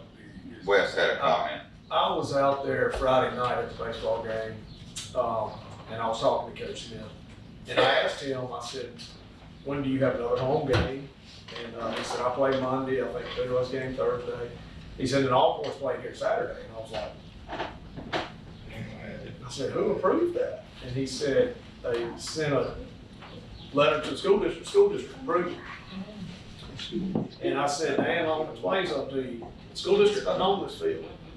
This field's owned by the county, and the board's gotta make we gotta put a policy in place Reynolds gonna have to probably go through Corvette at the Board of Supervisors office, and we're gonna have fees. We're gonna, you know, there's so much more to it. Who's gonna take care of the bathrooms, the concession stuff that belongs to schools right now? Who's gonna put toilet paper in the bathroom? Who's gonna clean up after? See, and Johnny and Cindy can't do it. we have not put any of that in place. It was very We premature. do not have a recreation department. Right. Right now, I have someone that goes out and cleans out outside recreation buildings. But if we're gonna add this to somebody to have to clean after every, we're gonna have to have something in place. Mr. President, Yes, sir. now, if Natchez High and Cathedral get the facility clean, then they need to leave it back clean. They don't need to turn it over to us, and we got to get our people to go clean it. Yeah, That and is- see, that like is- They there got to at clean it the themselves. rodeo arena, they have Or sheriff department. we gonna charge them a fee. They have to have insurance and they have to pay their fees. That's what we're doing at facilities like that. You have a lot of people at this location. I passed by there Friday night, there's a lot of people out there. I mean, we're not recouping anything that we put in there, but it's being used by the community, no problem. But we have to have some type of revenue if that's to pay for what we've done. But we've got a cost of use. I mean, where lights have to be on, it's gotta Yeah, be cleaned I mean, that's up, even water, with the schools. And That's there's even at maintenance, schools. there's Now, maintenance going forward. just the maintain. schools pay to use every other facility that they use that's not a school facility, they need to pay something to use. Well, Chester Woods if they're not. President Wilson, Yes. just like we do all our Yeah. recreation, Yeah. that's recreation too. Yeah. A deposit should be put down and everything, a cost should, So what I need you guys to do, and I'm presenting this now, I need you guys to come up with fee. cost. I need Scott to give me some wording, because that wording will be different from the equine, it will be different from my other locations. We already know they'll have to have the liability insurance and the liability rider in place for each game. So that's why I'm here right now. Are there any, facilities like Chester Wells owned by other counties that we could, draw off of? some Scott check into. Warren County, Pike County, Madison, wherever. There's map. So they get charged. Okay, well, that'd be a good way to figure out, get an idea Basis. of what their problems are over there and what they face, and, Okay, cause we might be missing something. okay. And I agree with Supervisor Gray, that is the end goal. But we gotta get a lot of stuff in place before Yeah. that. Yeah. And get set from day one. 'Cause if you don't, you open a can of worms. Yep, and I agree. Okay. So let me ask you just a question, what are we doing now going forward? I know, should we handle that today? I mean, Scott, we can't, yeah, because Scott doing it, but another thing is, we got games coming up. This But week. that's only the high school games. We can't do this. We can't, I mean, I don't know how y'all are gonna, how do you contact Alcorn? Because this was not even negotiated through us at all. you want me to contact? Dan Smith, I can contact him, I have no problem contacting him. Dan Smith negotiated this. Okay, let me say this too. When we talked to the superintendent on last week, they say Alcorn had reached them also, plus, was it Southern? Alcorn and Southern. And Southern, right. So my thing is, they said they were the ones booking games. So we did discuss that with them about who's gonna be booking them and so forth like that. So that's something we need to get on board right now, because they're contacting different people. And I can't see why they would be contacting Cathedral. You know, and they don't have Well, any- Dan Smith actually talked to Coach Beasley, that's how that went. Dan talked to Beasley and made sure he didn't have a game, they cleared their schedule for these two tournaments, so that they'll be able, so that Brent Alcorn and whoever will be able to play at the field. But they didn't contact us at all saying this is what we need to do. Mr. President, Yes. I'm gonna be honest with you. I'm gonna tell you exactly what I said to the superintendent, and I hope everybody take this the right way. Now, if the public school district say they're gonna fix the locker rooms. And I don't know, they might wanna fix the bathroom. And if they put a financial commitment over there, then you cannot charge them like you charge everybody else that don't have no skin in the game. I understand that, but Oh, right now. wait, let me finish. Okay. That's what we talked to the Okay. superintendent about, but we ain't made it there yet. Okay. Until we make it there, because right now, the only one got skin in the game is us. So, until we get this policy in place, and Ms. Washington, you need to be involved in this too, because, I mean, even though rentals come through her, all that other stuff come under the county administrator. So you need to be at the table too. And the man that keep us out of trouble need to be at the table, Mr. Slow. I mean, if you're gonna be fair, if they decide they gonna spend X, Y, Z over there, then me personally, I can't turn around and say, well, we gonna charge y'all for the fee. Can't do it. But how could we have all points on it like that? That's the way it used to be. We used to have a SWAC tournament here. Now that it's getting out there, we got this nice facility. People are running and play over there, but they're not going through the right procedures to do it. And right now, we ain't got nothing in place, so. So we're gonna make some calls and try to figure out what we need to do, and they're getting negated, right? They're taking up money I for don't know. people coming in, I don't know so. anything. All I know is he sent me a letter and a copy of their rider asking for permission for them to play over there the 9th and 10th and 15th through the 17th. All right, well, we just have to get that together as quick as we can, and I don't think it's gonna be that quick though. No. But we'll do what we can. Okay. Thank you. I'll use the information to. All right, thanks. Thank you. You're not gonna make my head hurt, are you? Okay. It's a really good problem to have. Yeah, it is. People wanna come in, Yeah. be happy about it. I was surprised. Yes, All right, Mary Kate. Alright, good morning, board, Mary Kay Doherty, Adams County Youth Courts. Today I have a budget modification. They have decreased our workforce grants. So I need to get that approved or signed by, you know what, it has the wrong name on it, I just realized. I just looked at it, so, can you cross that out and write your name on that one, but you should have a copy of it in your Which, file. form is it? This is from Central Mississippi Planning and Development is what it should look like from the big, on the top, first page. Mr. President, so when you say they decreased They did. from This- what to what? So we were at 129,768 and they decreased $45,100. We are now at 84,668.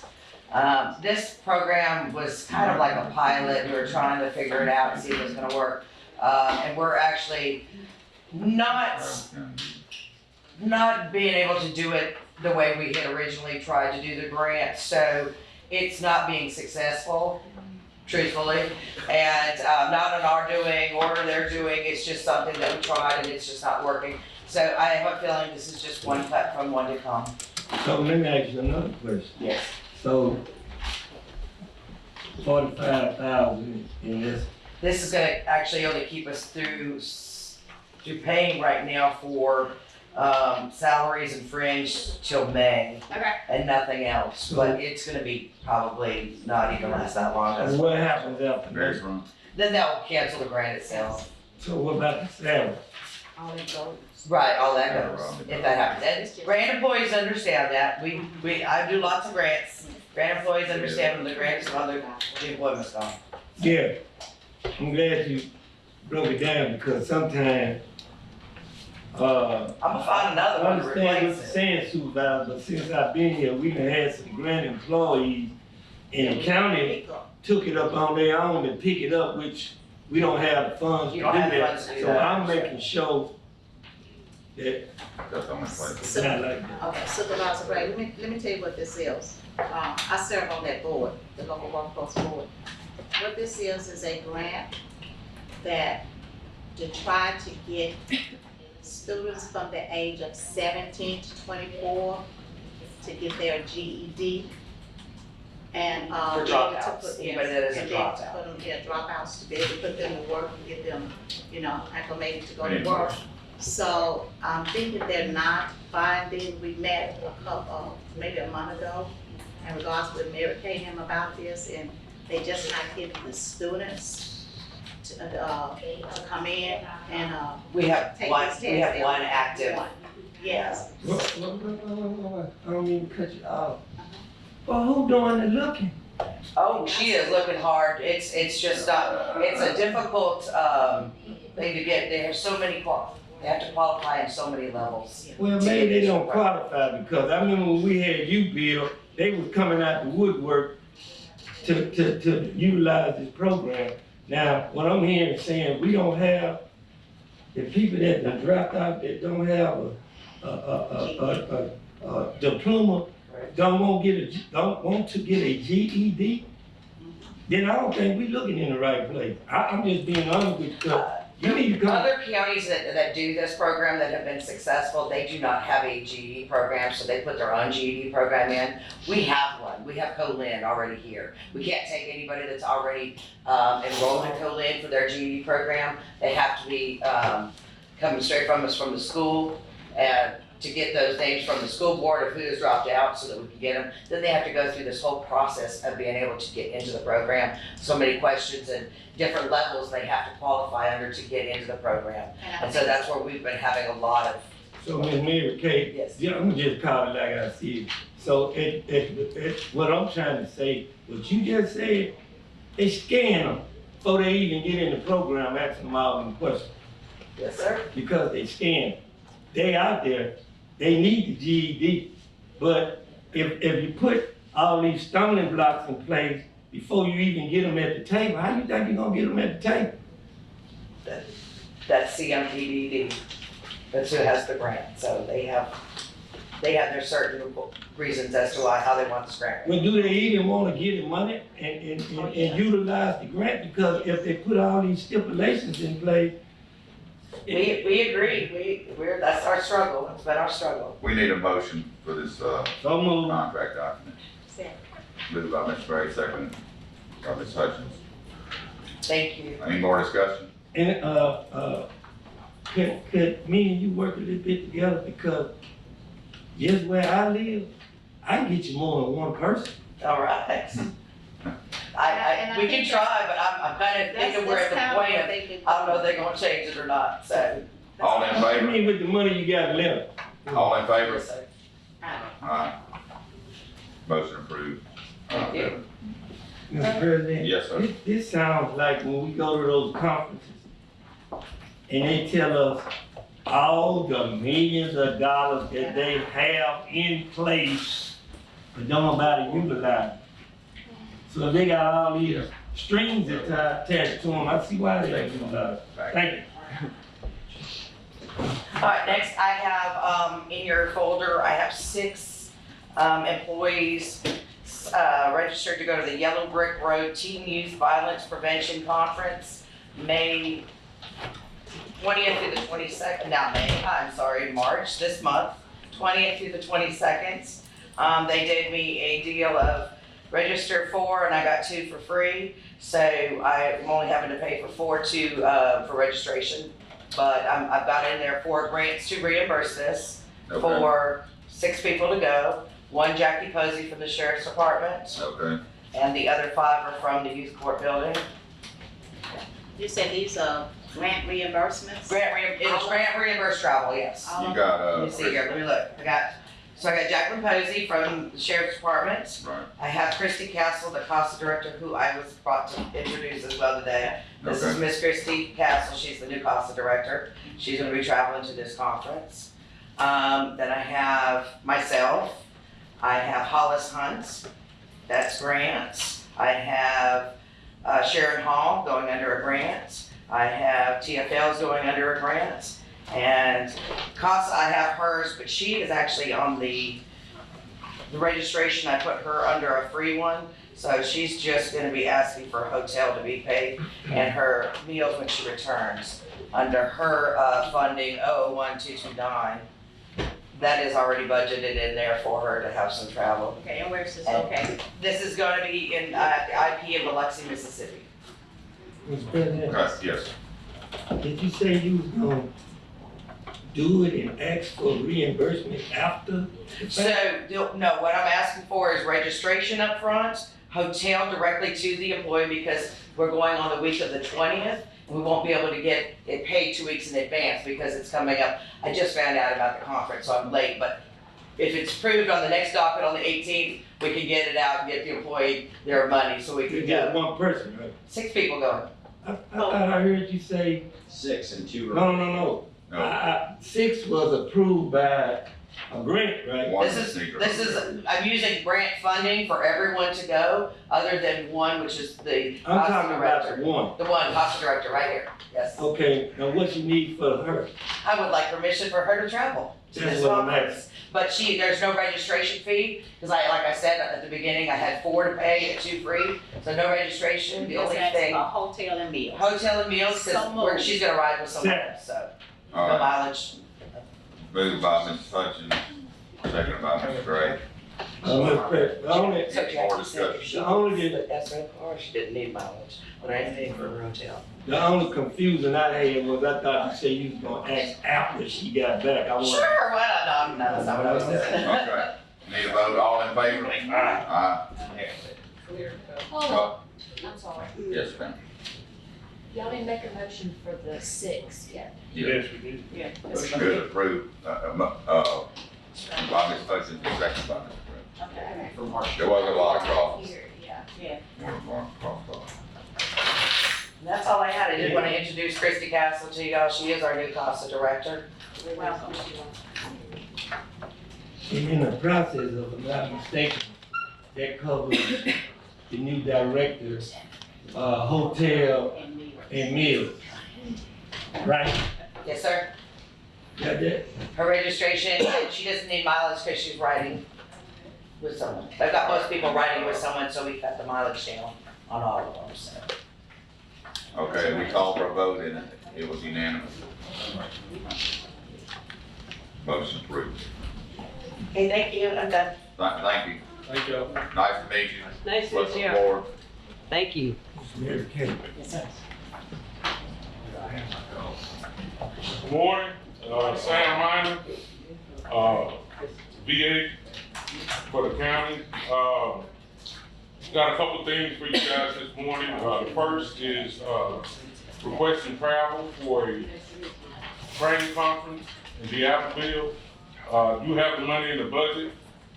I already have the paperwork filled out for the mileage and for the hotel, and I'll be requesting the meals when I get back. So moved. That will, Second.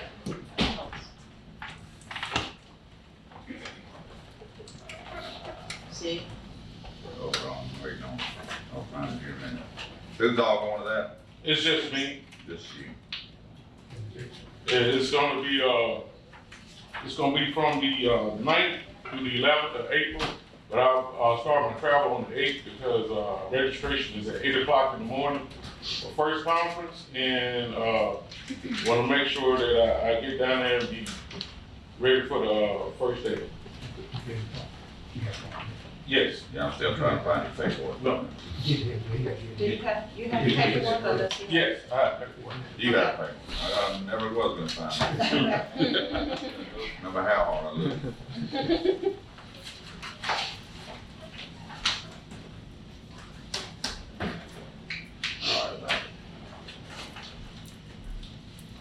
All right, I have the, information for the travel.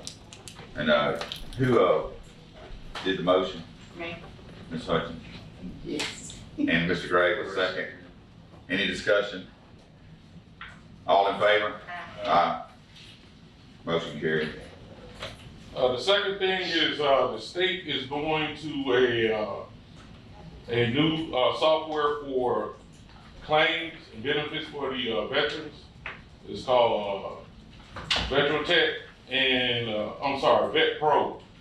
And I'm still awaiting other information about the cost of it. And right now, the total cost for the software is an annual fee of $560 a year. But I think the state is going to pay half of it. I'm just waiting for confirmation. And they will be going to this at the end of March. So as soon as I get more information, I'll be able to provide it to you guys. In your budget for? No, sir.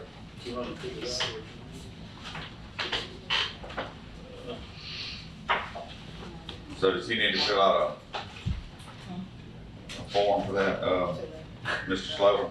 For what? Or Ms. Washington to approve? What is that? In your budget?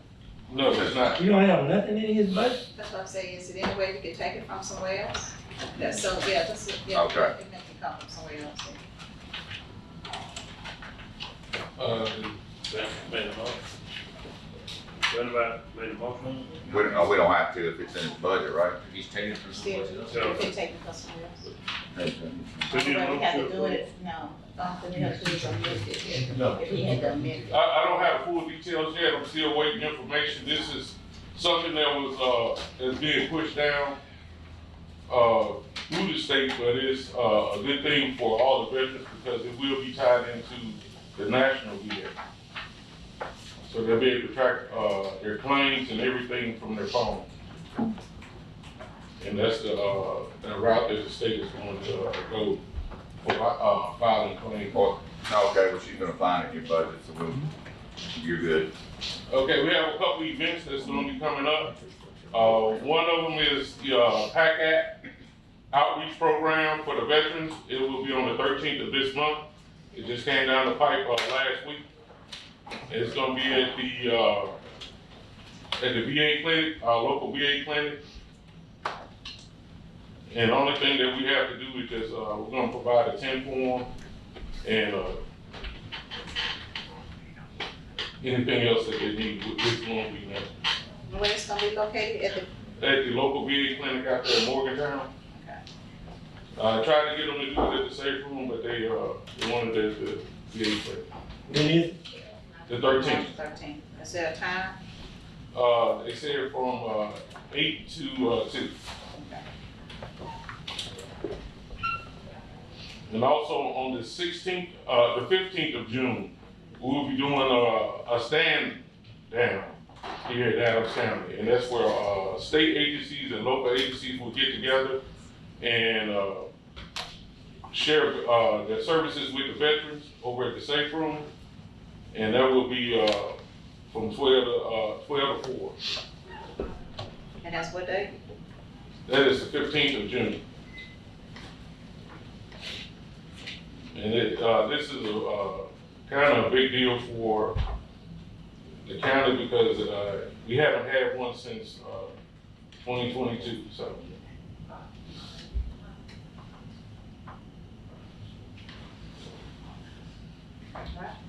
And have to update everybody that a lot of veterans from the county have been coming to the office, been helping them out the best I can.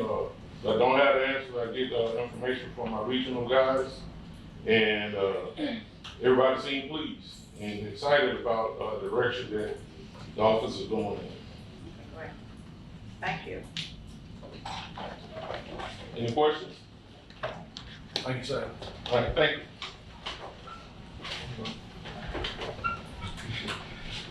Brad. Good morning, board. Good morning. I know I have some questions. Give everybody an update. We did do a countywide exercise last week. A lot of people know some of our sirens didn't work, and we knew that was gonna happen. We've been having a lot of radio issues, so we are in the process of now changing out our radios. Our radios, we're on a low band system. It's hard to find those radios. Everybody going away from them. So I'm waiting on some quotes to replace all the new radios and the sirens. So that's the important thing. We've been pushing the Code Red campaign. We have a campaign this weekend at Walmart and out at Southside. We signed up 62 individuals including hearing impaired. They didn't know they had the system in place, but we did sign 62. So we're really pushing everybody to make sure they get on code red. Because like I said, these sirens, we're trying our best to keep them up and maintain them as much as we can. But with new technology coming out, everybody knows when new technology come out, you get left behind. And right now, those radios are at least 14, 15 years old. So they're at the end of their life cycle, and we're finding that out. So we're getting quotes on the radios to replace the ones in there. But as I said, eventually we're gonna come before the board, we gotta make a decision on will we be able to fund and maintain, because right now we got 18 in the county. And those are a lot of sirens that try to maintain and upkeep. So we may have to make some difficult decisions coming forward, which ones we're gonna keep and which ones we can try to shut out to try to make sure that we provide some type of early warning devices to our residents here in the county on that. Any questions on that? I have a question about radios. When you refer to radios, are you talking about a device actually in the siren? Right, the way the sirens work is the radios talk to each other. So when we set them off down here, the radio tells the siren to sound the alarm. So what it is these radios are so old, they're on a low band system that they can't talk to each other anymore. Because those radios, it's just like a computer, everybody got a born out date. That means, so they're at the end of their stage. And low band radio is a thing of the past, they're not doing it anymore. Everything is high band, voice on the internet. So when you did the test, of the 18, how many did not work? Right now, I think it was maybe like 4 or 5. And it varies. Sometimes, depending on the day, the wind, sometimes they work. So we can go there manually and set them off. So we know it's not the siren, it's just the communication. Parts of the siren on them. So, and we know it's the radio. We had Jackson Comms come down, they did assessment on it. And that's what they said, because they installed the radios and they said, we can't get those radios anymore. And it's hard to find them, so we're trying to replace them to get them on the mid-swing system. In the event we can't get them on the mid-swing system, it's cost so much money. That's why I was saying we try to maintain as much as we can without spending a lot of money, because a new siren will cost you $40,000 a piece. And so we have 18. So you kind of do the math if we want to still do that. And we have 3 in the city. So I don't know, do we need to talk to the city about helping us out with their ones in the city? But that's something down the road, I'm just giving us a heads up where we at. That's why it's important everybody sign up for code red on that. Also, I'm requesting travel for myself and Tom McGee, my planning officer. We got to go to Rankin County for emergency management weather workshop with the Jackson Weather Service on Thursday, the 7th. So, Second.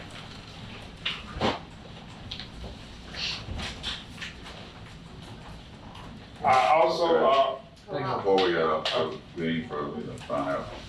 Good. No, it's a turn burner. Yeah. Yeah, we do. Oh, okay. Okay, see who, motion by Mr. Gaines, seconded by Ms. Hutchins. Any discussion? All in favor? Motion carried.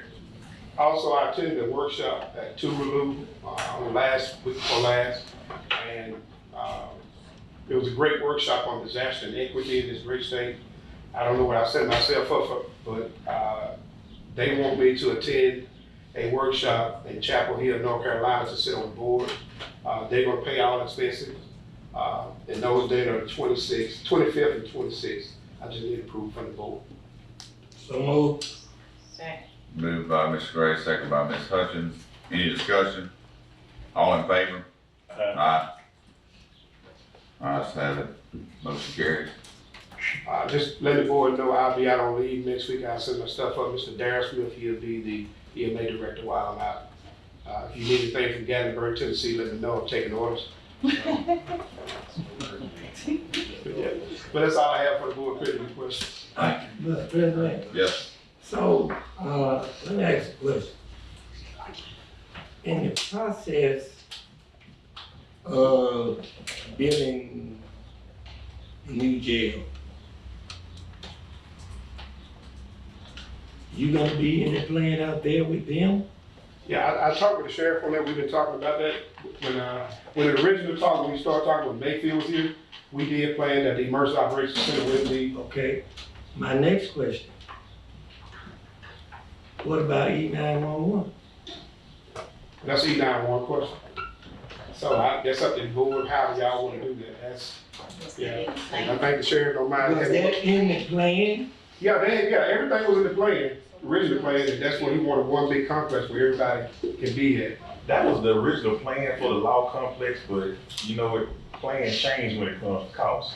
And so it just depends on what the board wants. With the land that's being donated, me personally, I would absolutely love to see everybody located out there in one thing where it can be secure, because right now, we're probably one of the few jails in the country that you can take a step to the left and be in what should be a restricted area, but nothing's restricting you from doing that.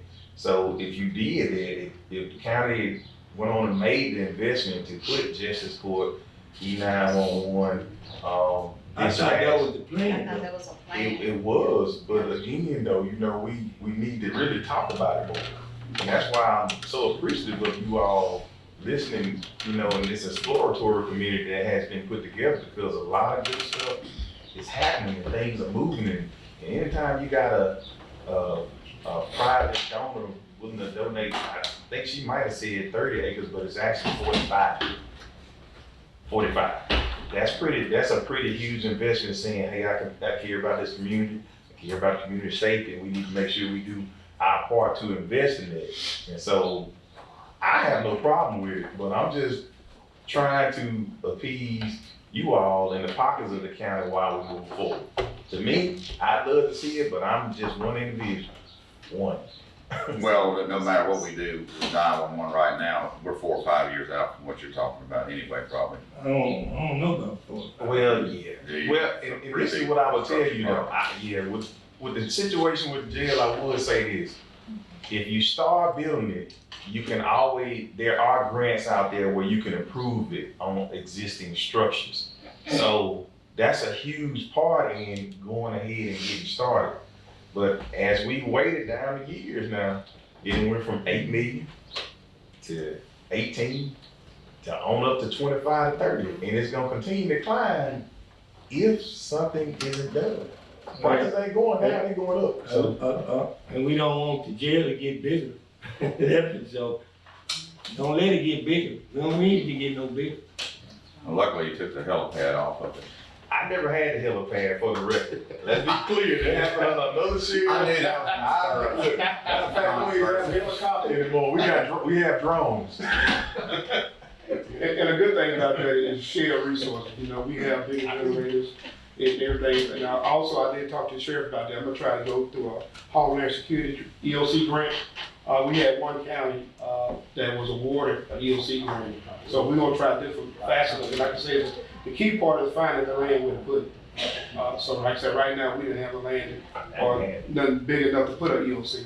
So hopefully we can talk down the road on that. Any questions? No. Thanks.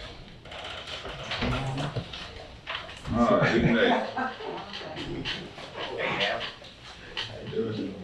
Good morning. Got a couple of grants here to discuss. On the home grant, the surveyor went out and surveyed all 4 properties. So I've got his invoice for approval. I don't have the actual cash request ready for you to sign, Kevin, but I'll get it to you. But it's for $2,800 total for all 4 homes. And I appreciate whoever it was gave me his name. It'd be great. He was out there in a week to do it after we approved him to do it. And this all comes out of the grant. So moved. Second. Moved by Mr. Gaines, second by, I'm sorry, Mr. Gray. And any discussion? All in favor? Aye. All right. Aye. And hopefully by the next board meeting, or soon after, I'll have an invoice from Scott for the title opinions, and also from the asbestos and lead-based inspector. I've authorized her to finally go out and start working on these homes too. I'll have that going, and an invoice from me for administrative services. The second issue I've got here, Scott made me aware of this the other day. Apparently, is his name Garrett Rayburn? Yes. Rayburn was the contractor on an old dip project, Jones Lumber. It's still open because they're trying to, they haven't met their jobs numbers yet. They're a handful away though, so hopefully they'll do it this quarter. Anyway, apparently Rayburn Construction was never paid their retainage on this project. And so what I've done, it's roughly $18,000. And this should all come out of the grant, if I've done my math right. But anyway, they're fortunate it's still open. And the only reason it is open because we're still waiting on Jones Lumber to meet their jobs numbers. But I've contacted Hayden. JKS was the engineer on this. So he'll have to come up with a project pay request with, they sign off on. So emailed Hayden, hadn't heard from him yet. I may give him a call today. Did you let the contractor know? Really? No, I'm not. I'll let Jared know, and Okay. he'll probably handle it. He's been hounding me. Oh, there you go, yeah. So you say the money, Mr. President, so you say the money coming out of the grant, right? Yes, sir. Yes. If that changes, I'll let you know, but It's like according to my math, yes. No, we ain't gotta pay. So again, I don't have the actual pay request ready yet because I don't have the form from the engineer that I need. But if y'all want to go ahead and approve this, pending that, y'all are okay with that? He does. Okay. He We sent him, want to but approve that pending. we gotta get Hayden to send us a whatever it is, a pay thing. Right. Is they gonna, my Not for question, anything. when Hayden and Senate, are we gonna have the same thing, so it's okay to approve without, Hayden is the original, he's the engineer, and he has the original document, so what if their documents are different? Yeah, we We approve, but what you want us to approve? didn't want anything until they actually do the But pay. he didn't give up, he Approving said, this pay request, I said 12,000, he said 17,000, that's not him. Yeah, 17. So, it's actually $17,685.74 to be exact. I don't think we approve anything until they make the cash request. All right, we can just wait then approve this and when I get the actual cash request in hand. That's fine, so make you aware of it, how's that? And even if you did approve it, stuff to be docketed too. That's all I have. All right, thank you. All right, thank y'all. so you wanna approve? No, we're gonna wait. I thought they were gonna wait till we get Hayden to get us a cash. Yes.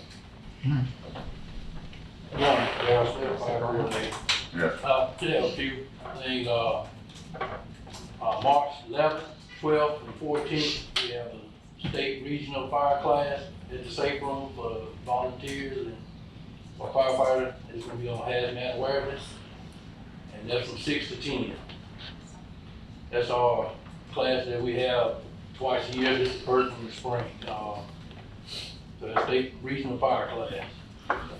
Next, I'd like to thank the National Fire Department, Franklin County, Valdez, and all the volunteers that came out to the fire we had, was it Thursday, I didn't back there. Appreciate all of them. Oh, road department, My favorite person. and forestry. And everyone else, I might have missed a few, of everyone else that showed up, the AMR, they had people out there also. So, it could have been worse than what it looked. But like I said, with Robbie, them cutting it off for the far side of it, and fire department cutting off from all other situations out there. So everybody working together good and appreciate all the help. Next thing, right now, we haven't had a lot of rain. I know we're supposed to maybe have some this week. Just asking people to be careful. You know, the wind blows, every time the wind blows, I think all the firemen know it's time to start suiting up. Somebody's gonna start turning leaves and everything else. And it's been a problem for the last 2 weeks. Think about, we had about 5 or 6 large grass fires. So we asking people, if you're gonna burn, make sure that you can control it. And it's gonna be hard with wind blowing. So just be careful. You talk to forestry, at one of the calls, they said they got like about 24 unattended fires in their district.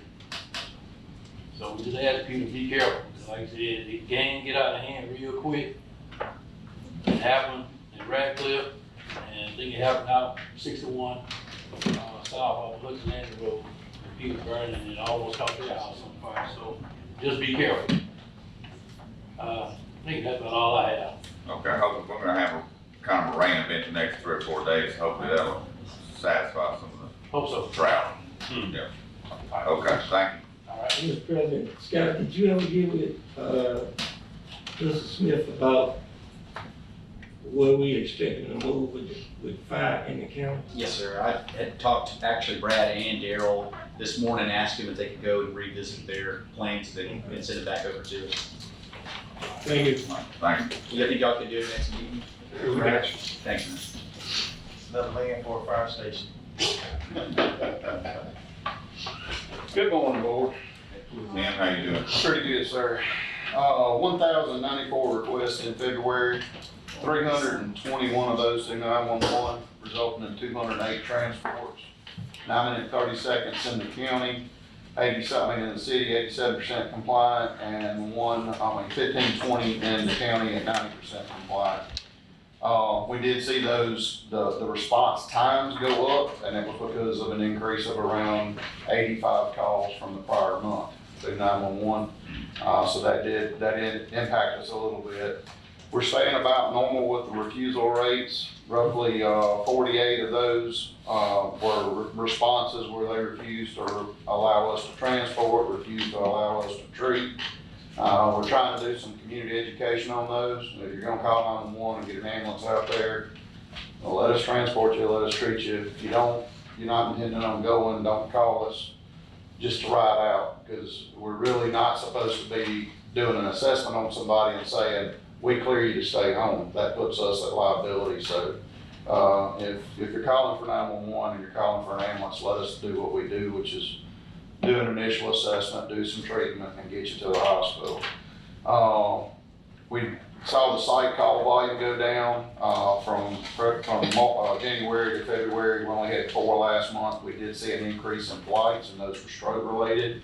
In a meeting last week with the hospital and their stroke discussions, I think they're going to get ready to maybe get with the Council on Aging to where we can try to do a joint push between pre-hospital and hospital to get some information out to the public on dialing 911 for stroke-related symptoms, because we're seeing an increase in strokes in this area.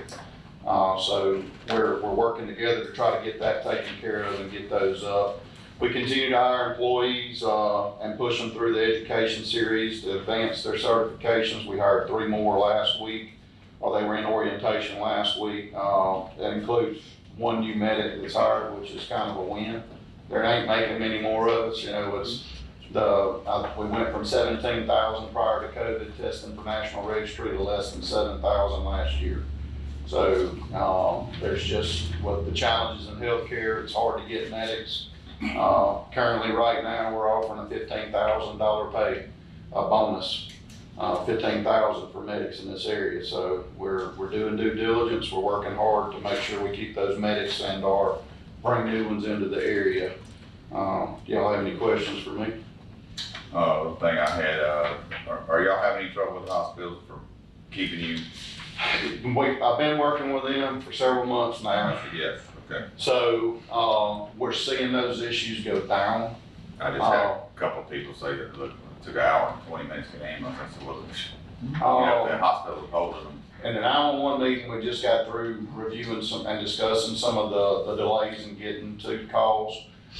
Shane actually, on behalf of the sheriff, was there at that meeting, and he discussed it as well.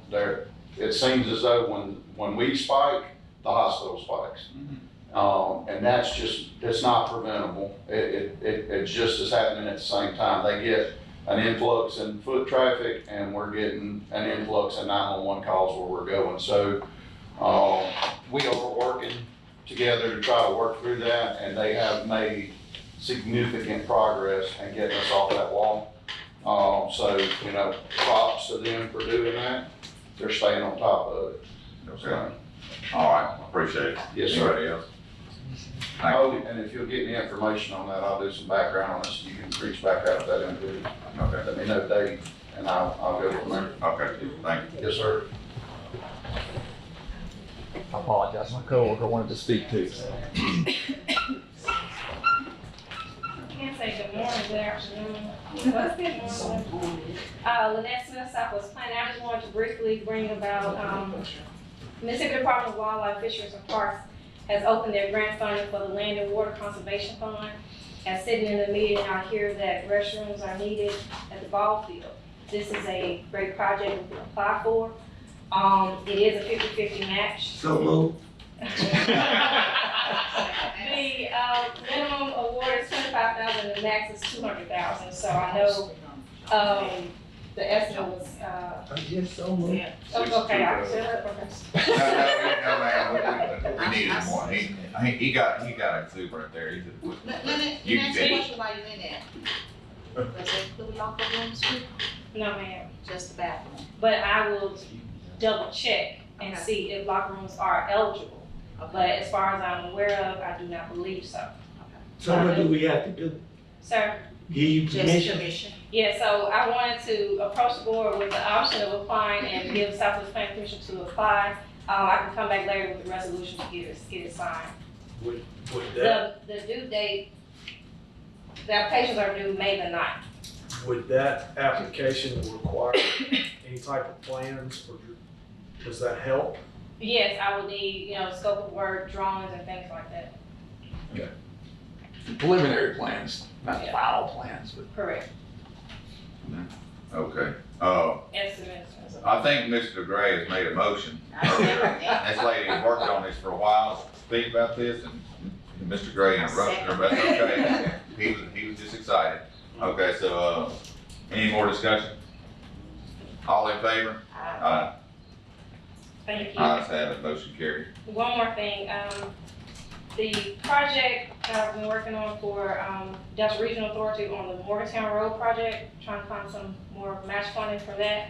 I would like permission to discuss with Mr. Robbie on getting some more pictures of that road, so I can submit when the portal opens, to submit the application for funding.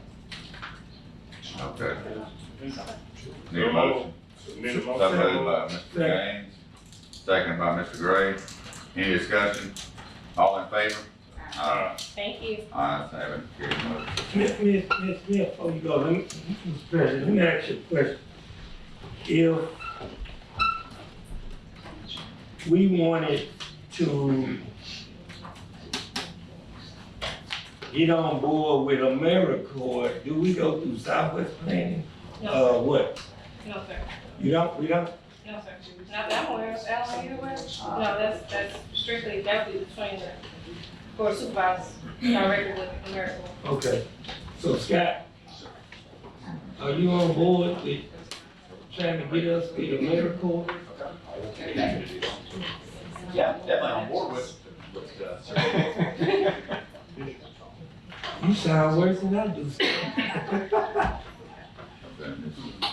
Okay, thank you. Okay, thank you. Okay. Robbie, Ms. Minor, did you have something, or is it you? I asked. Mine is probably gonna go into executive session. Okay, I didn't want you sitting there the rest of the. You about there now? Well, I know, we at least now, wait. I asked before I got up. Oh, okay. Just, Good morning, board. Just a couple of things, Wes, I know me and you spoke the other day, you was talking about Robbins Lake, the little lake, and put the building down, piers and things like that, some of the other board members can help you with that on board, it's been here a while. But at one time, the state said they wanted to keep it 17 foot below the road to the water, for what we experienced, nights y'all come on board. I don't think it would hurt to get a little higher than that, with the pipes that we got now, that what we've had in the past, we've been able to handle water things like that, so, yes, it would be sort of left with the board of what they wanted to do for recycling and how far we want to keep it below the rate. Did you ride out there after we talked? I have not. Okay.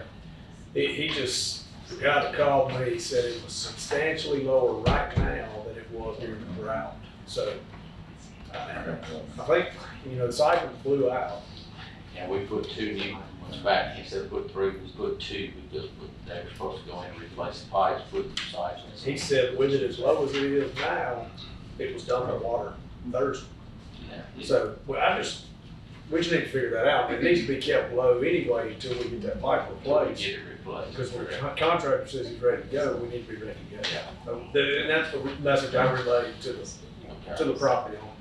Okay. Well, I just, you spoke about it, like I Yes. said, some of the other members here, such as was here all at the time, when we was doing that before y'all's time. Mr. Wilson, I have a illegal dump site before y'all, it's on Old Country Club, I need to get it approved, or get it before we clean it up, I think. Did we approve that? Now, this is another, New. Mr. Craig, you had those pictures? I don't remember seeing One it. on Country Club. Yeah, we approved one last week, there's another one. There's another one. Okay. Everybody got these. So move. Yeah. Second. Okay, any discussion about that? I just don't take it what he's talking about.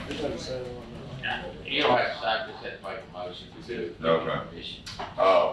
We interested? All right, any discussion? Just don't. Mr. President. All over. Yes. Well, just. Mr. Dollar, Yes. did we ever contact the business across the street from Country Club, maybe put a camera over there where we can? I did. They didn't wanna do it? I went and visited with them, spoke with them, and they called, they're not locally from here, they called their office to do it. And at the time, they did not, that's back when we were doing the nose camera, we were gonna get a camera to put there, I did go speak with them, but I can't go back and speak. Yeah, let them know it's gonna be pointing at Country Club, not at what they doing. Okay, but I did go speak with them. Alright, the other thing I have, Mr. Wilson, you do have this, is, a DEQ grant for a illegal dump site for $22,616. Well, let's say, I'm supposed to have that, but I haven't found that yet either. I have a question, is the Country Club Drive, is that a different section that we Yes, approved ma'am. last time? Yes, ma'am. Okay.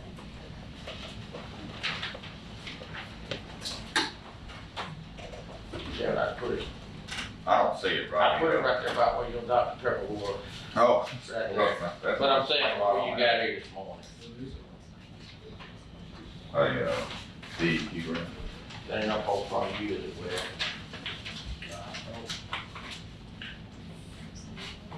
All right, it's a DEQ. Yeah. Hold it, I found a whole stack of stuff here. Some of this I thought was old stuff from last week. Okay, it's a Department of Environment Assistance Agreement. 22,616.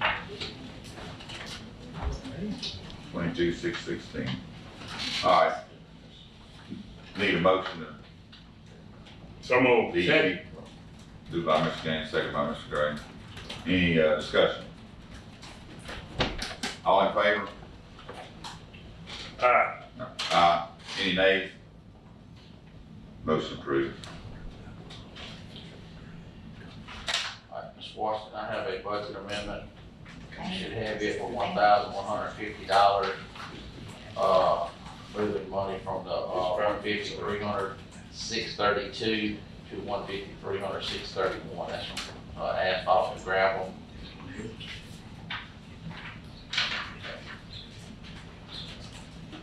Need a motion? So moved. Need a motion to approve transfer, moved by Mr. Gray.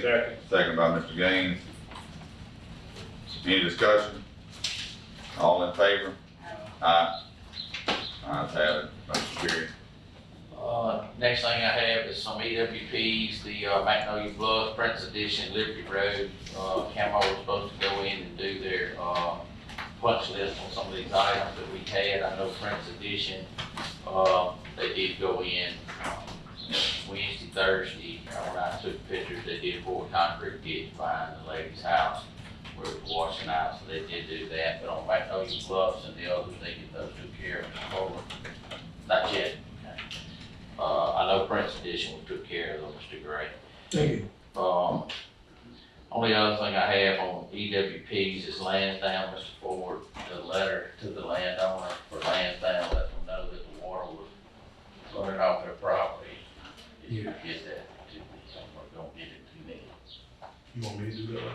Yeah. I mean, it'd be better coming from the engineer, it would be me. What you gotta get to her? In Lansdowne, remember you asked me about the water running out of the backyard, was running off the back, and I told you, we could get a letter, that recommendation, we could get a letter to the landowner saying it wasn't coming from the project, this is coming from another area of the yard.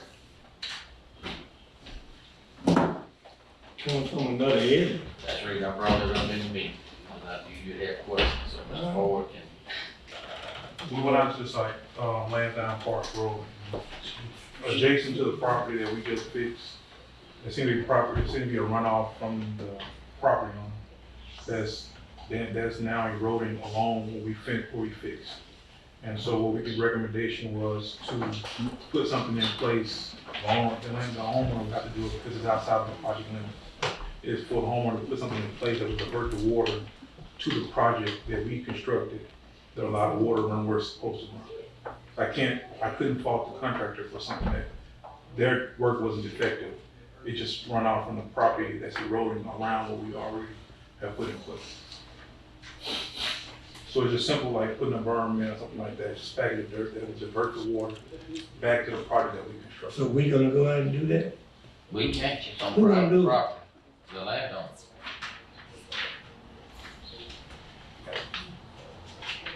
How big a deal is it? It's running off. Dirty in or dig a ditch or? So if I'm driving into her property, it's on this side, Correct, send her back behind the fence in her backyard. and where the fence ends, on the other side, Right, the other side of the fence, yes, sir. and the water is running where? From Out on back. that side to this side? Coming out of the backyard, running under the fence, this area's going under the fence and off to the, if you're standing there looking at the by her backyard, it's to the right of the project. Well, I'm gonna get a better understanding when it rains. I'm gonna be out there with my camera to make sure, cause, I mean, we done had this happen too much where the project, the scope of the work end here, and then all of a sudden we got erosion right here. It's happening too much on these EWPs. And I know it done happen out there in Brookview, or whatever that is. Same thing, same contractor, same everything, say, well, that's why I work in. I'm just gonna make sure for myself where I can be comfortable, cause I don't want this 90-year-old woman, plus she just lost her husband, then now go to eroding again, and she gave us permission to go on her property to do this, and now all of a sudden, she got an erosion that wasn't there before we did this work. So I'm gonna try to go out there and take some videos of what's going on when it rains. Thank you. Thank you. All right. That's all I have. What you got? Is this an old travel voucher? Still in this folder? And, you're gonna take a day off and was that old too? I've done the day off, yeah. I took the day off. I sent the email out last week. I took last Oh, I week. just need to sign off on it. Yeah, last Tuesday. So I need a motion. Mr. President, Ms. Dollar, that, Cardinal Drive, that, trash was talking about, did anybody go out there and check, you know, remember I tried to call you, and you said the limb truck was down, not trash, the limb, Yeah. or whatever, they had them at an address, I was trying to get you an address, but, Yeah, they went out there. so what was it? Terry went out there. He went out, but Terry was out there pothole patching. He did go. No, I just was. I'll find out, but he was out there that afternoon after meeting. Yeah, okay. He was pothole He just patching. said no one And came. Terry, no, Terry went through there and looked. And this morning, so I don't know, but we'll look at that. And, and so, and if we can, this week, you know, well, hopefully we get this little rain. You know, gravel road was real dry out there. So if we can get those motor graded after we get this little rain to put that moisture in the ground, you know, I know we working on those other projects. Can we maybe hit it before it dry back up? You know, get them roads back straight when they get some moisture. Some Forest Home, Lucy Tate Road. Yeah, I know Far Home. Yeah. He did it. You know, He did it, but went out there, dry. it's dry. And so that's why I know we're supposed to get a pretty good rain, but some rain this evening and there. So if we could, after the rain, could we get them to hit it? So, Alright. Robbie, that deal on Duck Pond Road where the trash is, where you We, pick it up, it looks like, we cleaned it up. we got to move that ourselves? Well, we went this the fourth time we did it. I went and put a letter on it. I typed the letter up and, let Ms. Hudson look at the letter before I carried it. And I, put it in an envelope with plastic and I went and tied it to the doorknob. And then we went on out there and cleaned the trash up that was around it again for the fourth time, but in the letter states we're not gonna do it again. Well, I went by there, Yeah. Saturday when I came back in from Kirby with my dozer and I'm like, Was it there again, Saturday? yeah, it looks terrible. That right now, ours is clean. That's the next one down. It's not out, but it's full of mess there. All that dumpster's full too. That's the one you're seeing. That's the next drive. Okay. It's down. So that's another one. It's full. It's one of those plastic containers. They're just throwing trash in it, not the bag. It's full. So we need to get on Put all that the one trash. before we start getting calls. Yeah. We need to do the same thing to them. Correct. So make sure That's that's the get out next to them. driveway, but the one before that, we got that. Okay, and I need a motion to approve, day off for Robbie on the 27th. Yeah. But we didn't, moved by Mr. Middleton, second by Mr. Gray. All in favor? Thank you. Carried. Hold up, Robbie. I think we have one or something. That's the state. Okay. Robbie, have you had a chance to visit with Mr. Ford yet on Deer Lake? I talked to Mr. Ford with Deer Lake, talking about that right away at the end of Deer Lake, you know, where that hole was occurring, and I told him to pull it up, and it looked like right away. I know you looked at it too, and it looks like it's right away, Wes, on my opinion, and that's what I want. My survey. Yeah. So, and your survey looked at it, yeah, so we're gonna take care of it. Okay. But I just wanted to make sure. Yeah, no, once we get- thank you. Okay. Thank you. For you, Yes, sir. we did talk about the, limbs need to be picked up, right? $25 dogwood? Yes, sir. I got it right here. And, I think that's it for you, Mr. Ball. Thank you. Good morning, board. Good morning. Hold on. Mr. Dollar, it's part of my report. But Brooklyn is pitch dark. I don't know who put lights in the camera, but The residents pay for it. Residents pay for it. My mom lived over there, she paid for her own, on back over off in Brooklyn. Or she had her yard, she paid it. so when they are out completely, Oh, the lights are, the lights there and the lights is out, I can call it, you can see, you know, somebody's paying, if they are, they need to fix the light. so if we gonna do a safety program for our citizens and put cameras in needed places, cameras don't work in dark places. So when I rode through there, it looked orange. Some of those lights that they got out there look orange. A lot of LED lights, they're the old. So who do we need to, well, maybe they don't want no lights. That's the private property people, you say? Yeah. Maybe they don't want, Yeah, cause the mom, when I No see her lights. call, have them come fix it, I mean, you know what I'm saying, 'cause I know she had one in our yards, you know, when I was a kid growing up, and she paid it. And on lights, I did check with, Southwest about out through the Baltimore area and all, I had that call, you called me about it, and I talked to Southwest, and Southwest has got a plan with Baltimore Utilities that the residents pay on their light bill, on their water bill to have security lights throughout their neighborhood. So if it's an issue there, Broadmoor needs to get with Southwest to get more light or whatever they're doing, but they are paying for them. Broadmoor charges the residents for the lights. now help me out with this and I'm gonna be done. My house sitting right here. and the pole here and the light turned the other way, that means it's on me. I always thought if the pole sit here and facing the street, that's in the city, not in the county. My mom was alive and her, I Facing the street? It faced the street. And it's hers. And it was So now I need to get something out to the residents, let them know that they need to contact back when I was a kid growing up. Southwest. Till she moved, she paid the bill till she just moved here 4 years ago. Yeah, they already paying the bill, but you can't see the lights. So I need to contact the property owner, let them know to contact Southwest. Southwest. All right, And thank then, like I said, Broadmoor, they're charging the residents out there for the security lights. Yeah, 'cause if you remember, I brought this to the board, a year ago, or last year, I had some constituents said that coming off the hill was dark and they wanted to put, wanted us, we was looking at lights, and Scott said it was illegal for us to do lights. Remember, they was asking whether, like, maybe Walmart donated to pay for lights, because we couldn't pay for lights. Broadmoor's already charging the And residents. they charge the residents, you remember that? Yes, I believe you. But, do you know, it's something about when we asked, cause I asked for a couple areas was dark, that's when we were having an uptick in crime. I remember it was Davis Court, it was, in the Broadmoor area, people asked for light, and I know you looked up something, you said we couldn't actually pay for light. I'll look at it again. I don't remember it. I believe it. I see it right there, but I just don't remember. So when we, Mr. President, when we asked for the lighting up Morgantown Road, when they went through there and put all them nice, pretty lights up there, who did that?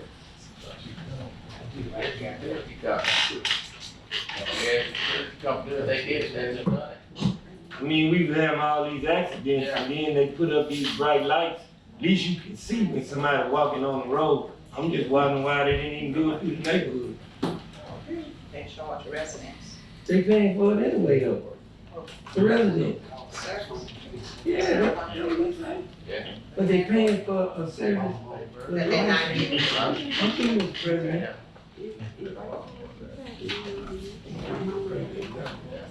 She said Burkhart, they paid for them. I know the residents. Do y'all still have the same lights when you was growing up out there now? See, that's what I'm talking about. Probably so. Exactly what I'm talking about. Okay. Mr. Ford, I believe you're up. Yes. Good morning, board. Just updates today. For SAPO 110 and a whole M, which is a striping project for Kingston Road, Lower Woodville Road, segment 1 and 2, and Armour Road, we did receive a set of plans with comments on last week. We addressed those. I'm going back today to finalize the review of them. Hopefully we have submitted back today tomorrow, the final plan. And hopefully they'll give us authorization to advertise that project. We did also last week get the annual maintenance report back from state aid. That's what we're gonna do. We're gonna review that report, generate an estimate for all of the work that they recommended in their report. And I'll provide it to you guys like I did last year, and you guys can determine which projects y'all would like to perform based off of that list.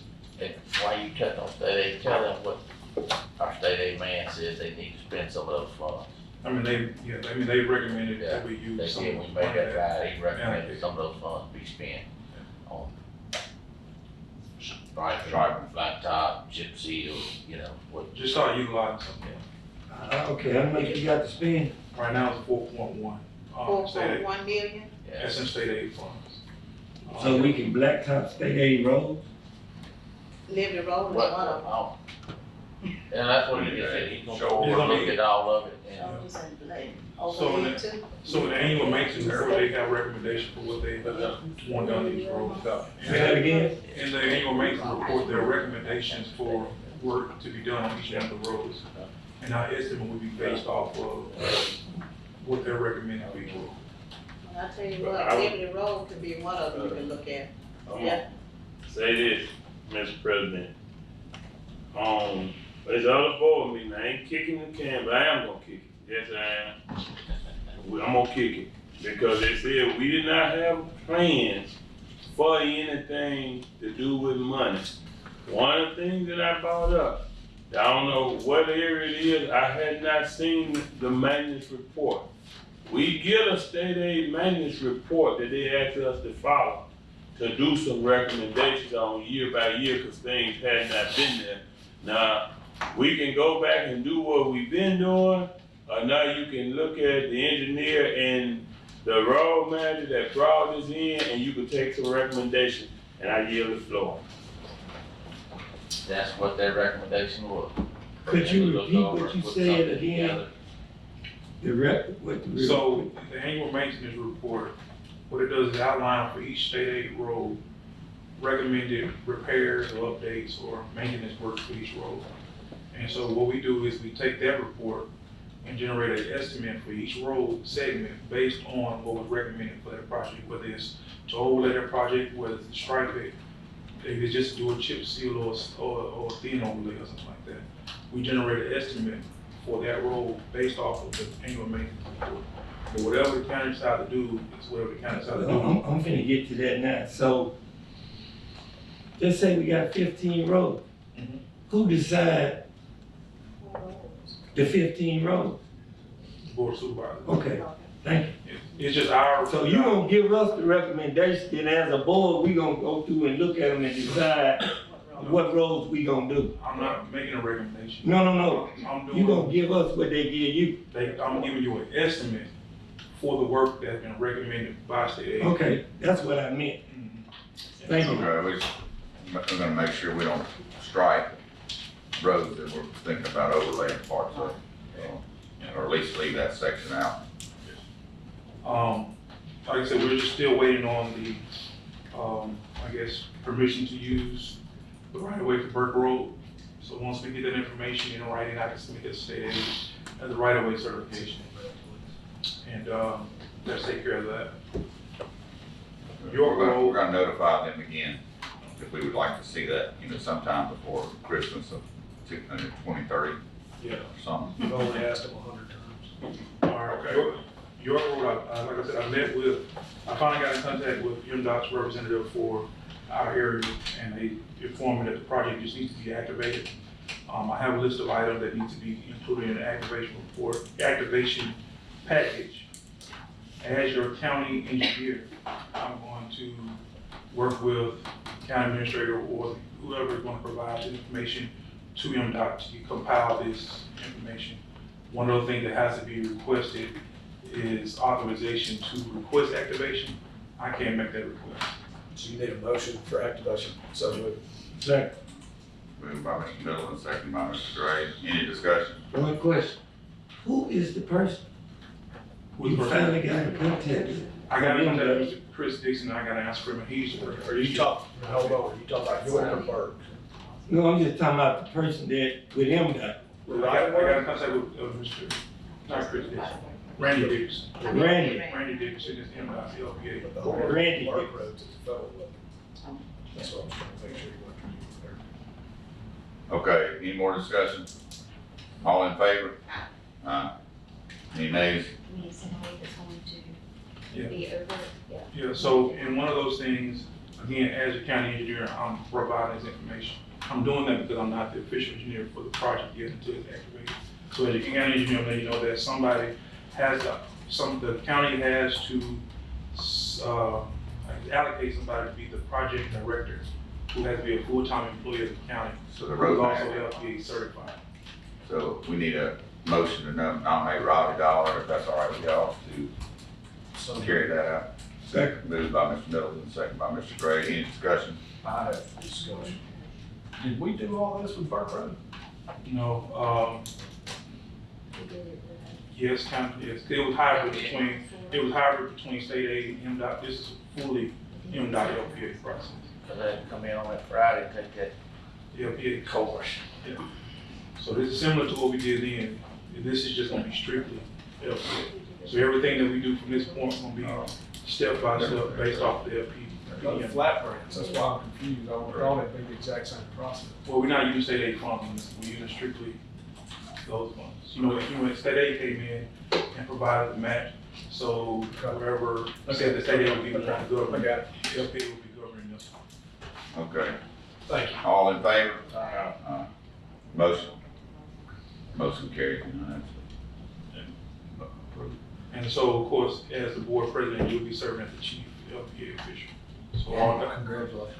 And so, any document that you sign, anything like that, you'll be required to sign. And, Morgantown Road, we're a couple weeks out from having phase 2, that's from Dixie Road to Red Loop Road, ready to be reviewed by whoever the county board wants to review those plans with me to show you what exactly our plan is. After that, any adjustments y'all want us to make after that meeting, anything like that, I can make them, and then shortly after that, we can request advertisement from you guys. Say that again, you gonna need who? I don't want to advertise plans that no one from the county has seen or reviewed. So I'm saying in a couple of weeks, I have a plan together that somebody can sit down with me, who doesn't matter who it is, and this is our plan, and you say, yeah, this is good enough. And what road is that? Morgantown Road. This in my opinion, need to be Mr. Dollar and Mr. Gray and Supervisor Gang. Is that okay with you? Again? Since we got half and half. That okay? Got no problem, sir. All right. Other than that, I don't have anything else. Once we get those plans to the condition where we feel we're ready for a meeting, I'll send an email and I'll request to meet with you guys. I'm gonna ask Robbie a question that might be funneled over to you. That's fine. The bridge I've been asking you about, Highway 61 South by the State, State. I called them last week again, when you told me, I called them. That's what the lady back there was, what about the bridge, but it's on the state right there. But I called them, and they got them as a project. And once the money gets available, they'll do the project. You say they're aware of it at all their offices and.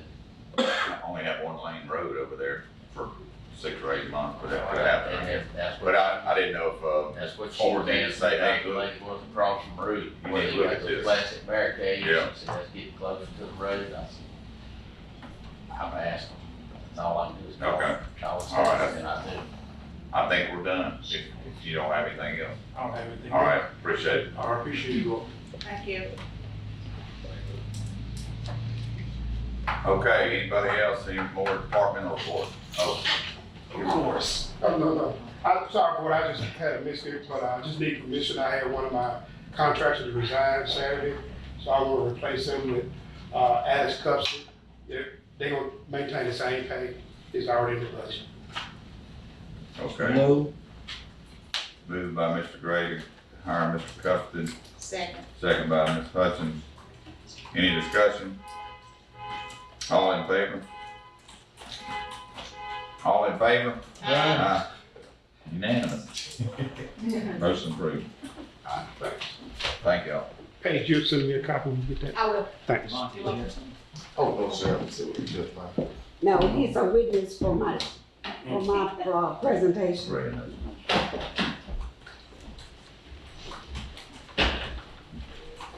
How's everybody doing this morning? Good, how you doing, Sheriff? I'm good. First thing I want to do is make sure y'all aware that Miss Frances Bell, who used to work here, her father died.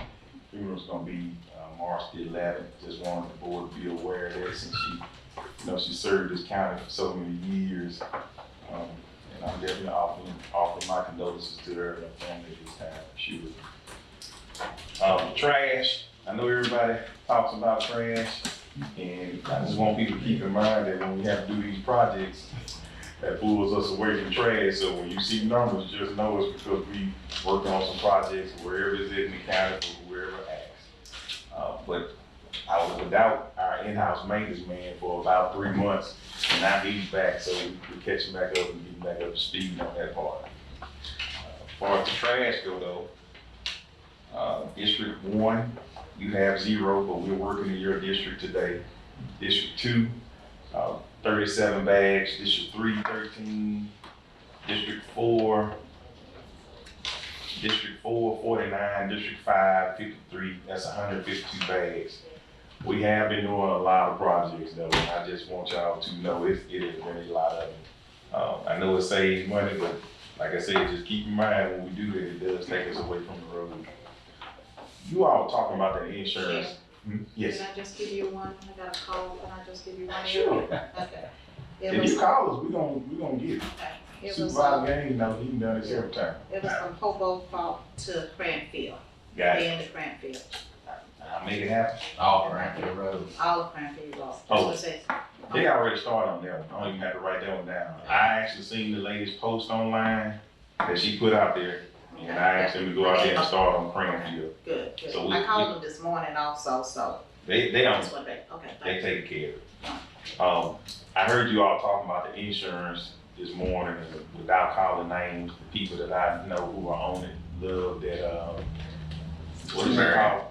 What is it called? Samaritan Insurance. It's like I tell you, they seem like a different entity. It's taking such a weight off their shoulders. So I'm glad to know that that company is legit. When I called and checked with the other sheriff, they said their people love it. And the people that I know that's on it now love it too as well. So I know some people who kind of hesitant about it. They don't need to be hesitant about this. It's legit. It's for real. Let's see here. Budget amendments. Do you have these, the two budget amendments? I need to call them out? Okay, all right. All right, one of the budget amendments is gonna be we're asking to move 50,000 into food for prisoners. And the other one is gonna be 5,000 moved into law enforcement supplies. And this is within the budget without increasing the budget. We need a motion for that. Yes. Some of them. By Ms. Hutchins, second by Mr. Gaines. Any discussion? Discussion. Sheriff, what happens, I know we cut down inmates, what happened that we had to move, you know, what we coming with the uptick in, food costs? Well, here's the thing. I tried to tell the guy in that the numbers was off when it came to how many that he was accounting for. There's certain things that I felt like weren't accounted for. I think this is a result of it. And we are not just, he was basing his numbers on just keeping 25 inmates. And that's not what we're keeping over there. We're keeping closer to 40. And so you're talking several thousand meals a month. And so when you do the math, that's where it is. But I can get you some exact numbers though, when I go back over there. Well, I just, you know, I just had it in my mind, you know, the question, and we're just trying to figure out, just a question, I yield the floor, Mr. President. All right. And the thing is, like we used to feed those groups that come through, we hadn't done that one time. You know, like the youth leadership matches and those other groups that come through, one of the ones you want, so part of it at one point. You know, David Carr used to do them a lot. Yeah. Y'all know Leadership something. matches. Yeah. But they all come through and we used to feed them lunch. We don't even do that anymore. So it's basically based on the lunch. Yeah. That's it. Okay. And I told Miss Washington that I'm in agreement with her. I'm trying to find some cheap food. Yeah. So, It looks like the good news is where we're pulling from, we've got space to pull from, Right. so maybe we over budgeted on the cost of outsourcing it and under budgeted on food. Yeah, I yield the floor. That's what it looks like on the AS400, so. That's what it is. And then we saving in some other areas too right now, but I see gas going back up, so I'm crossing my fingers on that one. Don't forget, I want to keep y'all in mind. I want y'all to remember this bill where they been. I really would like for you all to show some support, at least come through. They're gonna be screening, they're doing free screenings for breast cancer, colorectal cancer, prostate, skin, biometric screening, health, all that kind of stuff. Don't forget, it's April the 13th from 9 to 1 in the parking lot of the Natchez Middle School. Huh? It's free. Oh, y'all want me out of town? Okay. I do want to say that I was glad the Bees and Civic League had their event. It's been years since they had one.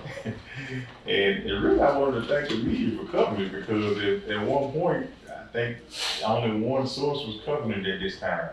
Congressman Thompson talked about a lot of money that he has, and the mayor talked about how much Adams County, the city of Natchez, or whoever's been getting. So I hope y'all take him up on this. Y'all was at this thing over there in Papaya, and I thought that was very successful because even though we had certain contacts, we made even more over there, and I didn't realize that the ATF had come out with this new technology where theirs is better than the FBI's when it comes to shell cases and bullets. So we have already gotten on their list to bring that technology down to Adams County, so we can utilize it, find these hot spots and see if we can trace some people who committing crimes here all over the country. But some very good technology came out of it. I just want y'all to know too, I don't know if Brad brought it up or not, but our CAD system is really outdated. We can't even get an update on sums anymore because the program and the software is so old.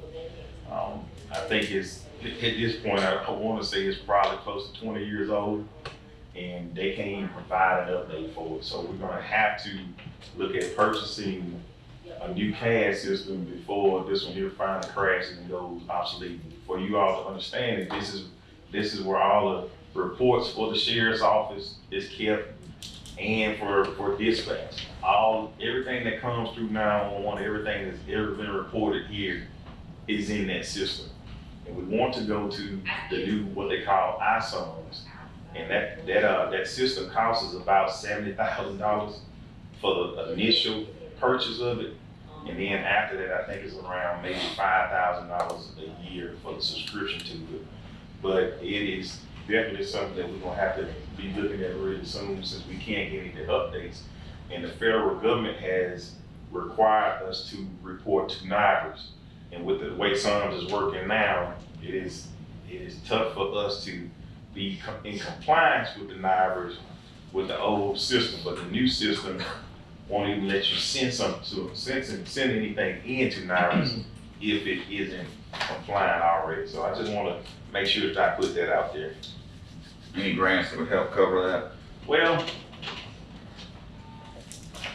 I am going to ask Congressman Thompson for his community project grants to pay for that. I've already notified him, but we're having a problem getting our SAMS number back on track.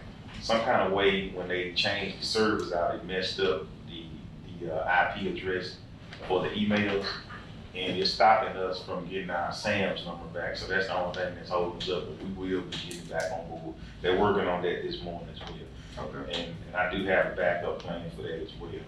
My backup plan is I asked Congressman Thompson again to help out, and he assigned a U.S. attorney to help us get that money that we seized back in 2018. You know, we seized a whole lot of money in that deal, and it's been 5 years, and it was all held up until they stepped in and made some calls and got it freed up for us. So we don't know when it's gonna get here, but it's been approved to be released. So if that comes through, we'll use some of that money to pay for this system. So I won't have to be asking you about anything on that front. Notice I said on that front. Yeah, I did catch that. Anyway, I do want to say I appreciate the board appointing me and Ms. Lewis, Chancellor Clerk Lewis to the mental health board. It has been an eye-opening experience to see what they're fighting on the other side and hear the inside works of how things are getting done. So there's probably some bills that we're going to be asking the board to support. I haven't read it yet, the one they gave us last time, so I'm not asking for that right now. I haven't read it yet, but I am going to read it.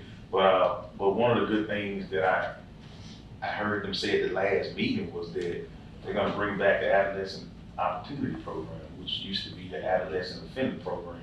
And they're currently, and we're going to be one of the few counties who have that. Yes, that is great, because when we had it the first time, it was doing well. And when they cut off, that's the year we had like 12 murders bring out that year. You know, that was the one thing that was helping these kids some structure in place. And so they've said that it's coming back, and they're looking for the person to head it up here in Adams County. Am I wrong on that? That's correct. That's right. You got anything you want to add to that? I will concur with what the sheriff said. I mean, I think we're with a great region. The folks there have, combined, the two executive directors or directors have like 60, 70 years experience. And they're definitely keeping their finger on the pulse at the Capitol and making sure that we're covered there. And they're very vested too in each one of the communities where they're providing services. They want to make sure that each county is getting adequate and equal and across the board consistent service, which is great. They're just extremely vested in the mental health and for addiction issues too. I just can't say enough good things about the folks there, the regional office and the people in the commission, so. And they have a former that works up there, but that the government is getting away from. And it's kind of sad to hear that they're getting away from it because it works so well there. I think they have what, the lowest commuter rate in the state, recommuter rate in the state, so it's pretty darn good. So we're learning a lot from there. And I did do an interview with the Wall Street Journal. I'm not gonna bite my tongue when it comes to mental health in any phase. So I just want y'all to be aware of that as well. The Wall Street Journal came down on Valentine's Day, and they interviewed myself, the mayor, and people from the top of Mississippi all the way to the bottom about the status of mental health in the state of Mississippi, because they're trying to bring awareness to it and trying to get it right. One thing that I do want the board to know that I'm concerned about, and it's at the sheriff's office. I'm really getting to the point where I'm concerned about the safety of the public when it comes to our officers. And the reason why is because I'm losing them at an alarming rate is all because of pay. You know, the last 9, I know it was 7 last time, and I have 2 more resignations letters here right now. I lost both of my K-9 to the police department for more money. So I'm not asking you all today, but I know you got the email, Ms. Washington, and I will be asking for you all to help us get competitive. Right now, all around us, everybody has at least moved their people up to 40,000 at a minimum. The state agencies are going up to 60, and we still around 33.6, 33.8, somewhere there. So I do want the board to be pondering raising us up. That's about $2.50 an hour for everybody. Because my turnover rate in the jail is ridiculous. People are coming and they quitting day 1 because it's only 2 jailers working a shift at nighttime. The only reason it's more in the daytime because they got more people. And that's a problem because you're the only one there to deal with somebody unless somebody comes off the street. And with the officers, when you can go right across town and make more money in the same hometown without having to leave, that's rough. Supervisor game, you know what I'm talking about, I lost your nephew. Yeah. Lost your nephew, lost several people to the highway patrol. I'm losing to the PD now, and I'm losing them to the AG's office. And the sentiment is the same. We love you, but we want to have a decent wage to make a living for our families. So I'm asking the board to be putting that on your mind because I will be requesting it. It's already sent in, and I just want to leave that there for you all to think about. And the last thing I'm going to say is this. I know it's tough on everybody, but keep in mind, and I know people love to say, you know, everybody loses. But it's different when you lose experienced law enforcement. You have to think about who's showing up at your door with these guns and these bullets on. And do you want novice showing up like you see shooting people all across America? Or you want some people who know what they're doing, trained, have the experience to de-escalate rather than escalate the situation? I mean, you think about them 3 young men who was out there running across this community, had in the uproar. You think it's unexperienced law enforcement would have got that done? I don't. Because it took us working hand in hand with other agencies, technology, and just tactical training. I mean, to do what needs to be done. And I've lost investigators and everything. When you start losing K9s and investigators, it's rough. Every time I send a K9 officer off to a school, that's $14,000 of training. And I just lost 2 of them this month. 2 of them this month. So, enough said on that. Just know that I'm asking. I know it's a tough year, but it's gonna get a lot worse right if I don't stop to bleed right now. And right now I'm bleeding heavy. I have been working shifts myself, and my command staff has been out working. And I'm not complaining about that part of it, but I am complaining that I don't want to keep losing valuable people because you're talking every time you invest, you're talking $60,000 worth of equipment, and I can't tell you how much training that we are able to put into these individuals only for to be a feeder to somebody else. So, anyway, I'm gonna leave that there. I'm asking, I'm putting it out there. And the last thing I'm gonna say is thank you all for allowing us to make progress with this exploratory committee and forward towards the jail. Because I'm glad to hear Supervisor Gray say what he said about it because it is not a back burner issue. I promise you what's coming down the line, none of us want it. We don't want it. It's gonna be a lot worse if you're forced to, like Hines County was. We don't wanna do that, so. Sheriff, you wasn't here on last meeting, but I know I'm getting tons of calls every week. Most of my calls are trash calls. I mean, 84, number one, I got one guy, I don't know how, I can't remember his name, but he'd been down to the sheriff's office a couple times. They're going through there to the dump out there on 84, number one, and they losing trash, stuff off their vehicles, and they don't pick it up. He picks it up and they ain't writing tickets. So I remember you said something about some tag readers.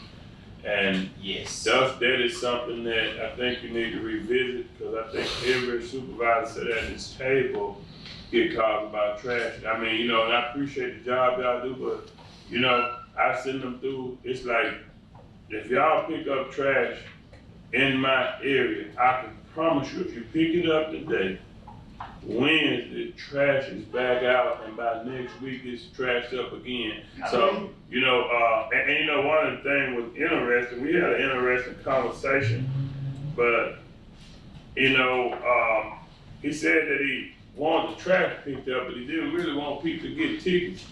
And I'm saying, like, you know, I understand that, but you know, you call me and I do address the sheriff, but we definitely need to give, until you write a ticket, until you find somebody for littering, I mean, they're not gonna stop. And so, you know, would you please address that? And, you know, Sheriff, I use the number, but I am gonna say something on behalf of what you said with Ray. And I understand you lose a bunch of good people. And, you know, I have been supportive with everything you do, as much as I can. And I actually honor law enforcement, because like you said, without good people, you don't want people showing up at the door with pistols and tasers and stuff like that that's inexperienced. But just understand this, I'm gonna say from my viewpoint, I look over those numbers every day. Not every day, I ain't gonna tell that stuff, but I look over frequently.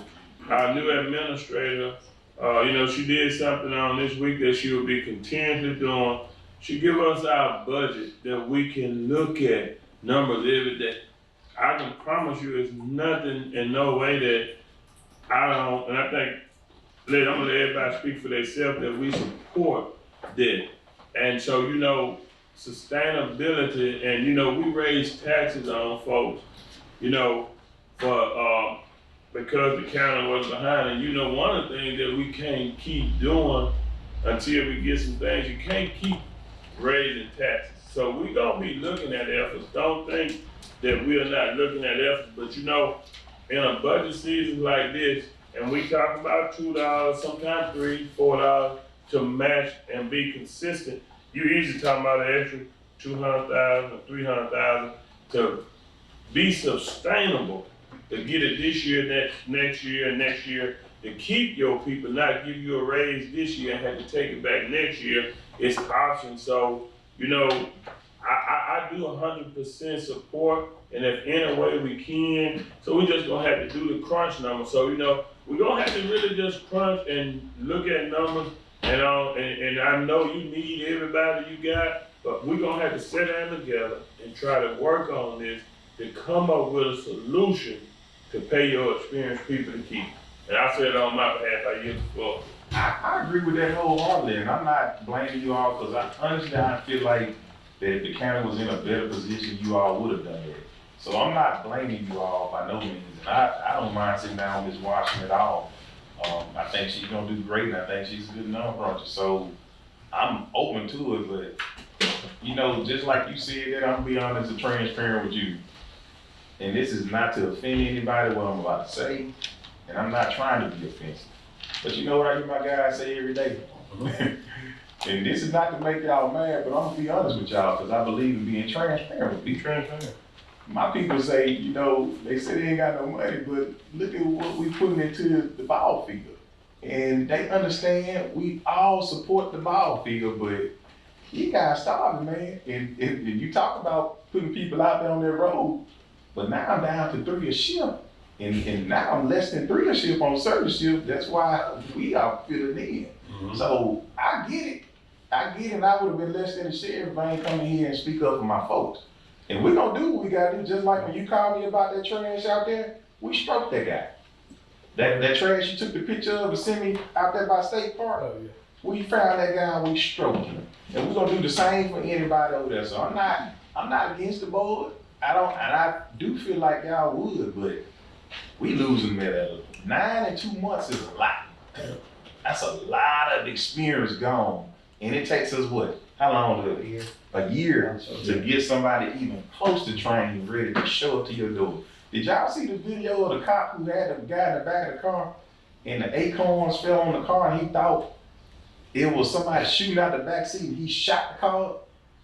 That's what we be trying to avoid here in Adams County.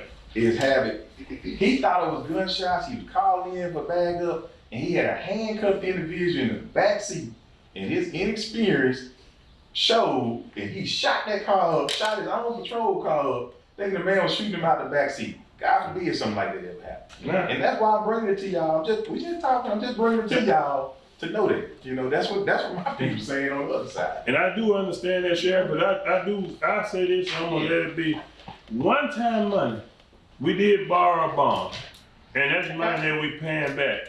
You can find one-time money and pay your guys if you give them a one-time money on a raise. So it's the sustainability. If you can't borrow money every year to do that. So the baseball field is what we did a bond issue, a recreation improvement bond to improve the community. And so, you know, that's just like right now, we hustling pennies every day. We talking about we had the $700,000 worth of bathrooms that we can find. We trying to do things more affordable. But when that money is gone, guess what? That money is gone. And you know, and I think every one of your guys over there know that I support everything you do. So I do support it, but we definitely got to have the resources to be able to sustain people. I want you to have good people. Y'all protect us good, but if you can't protect us, if you don't have the people, so I promise you we working on it. And look, I don't want y'all to be misunderstood.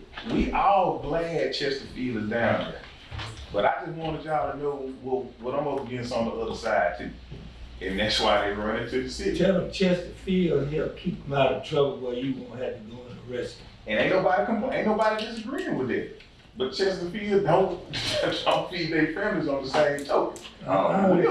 We agree with that. I understand Chesterfield hadn't had no upgrade in 40 years. I don't know if you'll have nobody working for you if they ain't had nothing in 40 years. Sheriff, through attrition and what have you, we're lowering the number of employees in the county at the sheriff's office. With that being said, you would hope that there would be some extra money where you could pay people more because you don't have as many people to pay. And that's kind of what our goal is eventually. I think as a board, we're trying real hard to make sure the people we are paying, we need them. Some cases, you know, jobs have been phased out. And so it does free up some money. But it's gonna take a little while to figure out where we do have extra money. Because like we keep saying, we don't have a revenue source. I wish we could figure out how we could have a revenue source. I mean, the city gets to put extra taxes on people or whatever. And like I say, we have a big ball tournament or whatever here. We don't generate anything. The city's fine. They get tax dollars, hit on bed taxes, all kinds of stuff.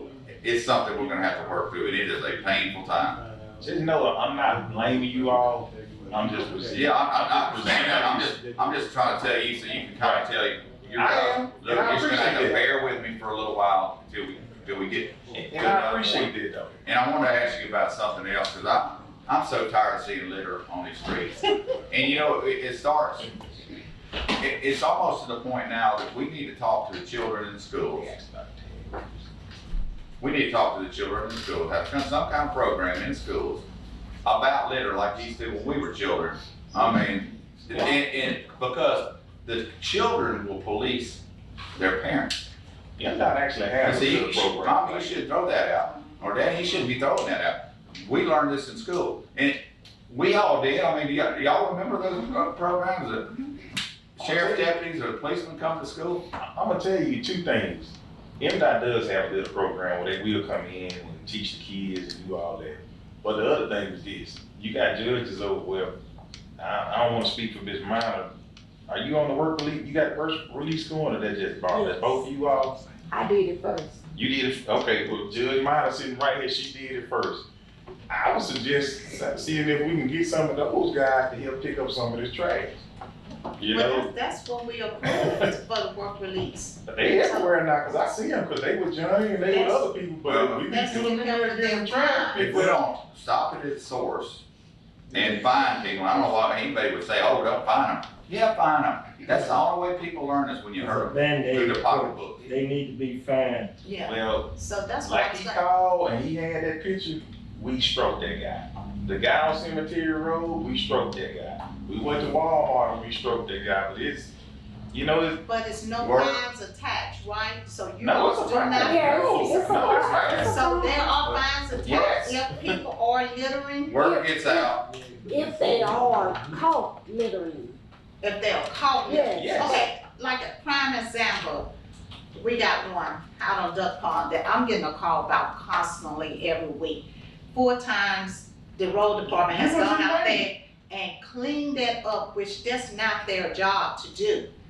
And we did come up, I think Robbie talked to someone over there and it said that you. I called over there and spoke with someone in your office, and I was gonna get some assistants to go with me to the house to talk to them. Well, I got out there, wasn't nobody there. So anyhow, I called back and I said, look, I talked to the supervisor, we discussed it, this is our 4th time. I said, we would like to write them a citation because they won't clean up. They won't clean up around the dumpster now. They said, well, we don't write fines for that. Here's what I want you to do from now on. I don't want you to talk to anybody else about Little but me. Okay. And see, I told Robbie that, I say, that's not true. I said, because. Yeah. He hadn't heard it. Yeah, and I told him I was gonna talk to you, because I said, that's not true, because I had the sheriff at a neighborhood watch meeting that told if the people throwing litter or littering, that they do fine people. Remember I told you that? And so I told him I was gonna talk to you about it, but that's a And problem. see, I got my chief right here right now, he hadn't even heard it. So from now on, you call me directly about the litter. And it's gonna roll down here from there. All right, thanks. Fair enough. When I found the Dublin State Park, I called you. You did, you called me directly. And it was fresh. Yep, and it got dealt with. That's what I've been told, let's find a name, That's it. we'll go get it. We get a piece of mail with a name on it, they got earn it too. That's what Thank I y'all, appreciate y'all. I'll tell you that. Any more departmental reports? And personal complaint. All right, I'm gonna go around the table. Great. No public No, comment. I'm sorry, public comments. I'm ready. Okay. Let's see, I just wanna, while the sheriff here, congratulate the sheriff, and, Alicia Irvin for being man of the year and woman of the year, and congratulate you on your newborn baby. I didn't realize baby would be. Anyway, I wanna also take this time and congratulate Miss Johnson as the new Mississippi Natchez Hospitality. I guess she represents Natchez. And Scott, have you handled that situation with Mr. Stokes? Whatever, he keep calling me, say he can't get in touch with you.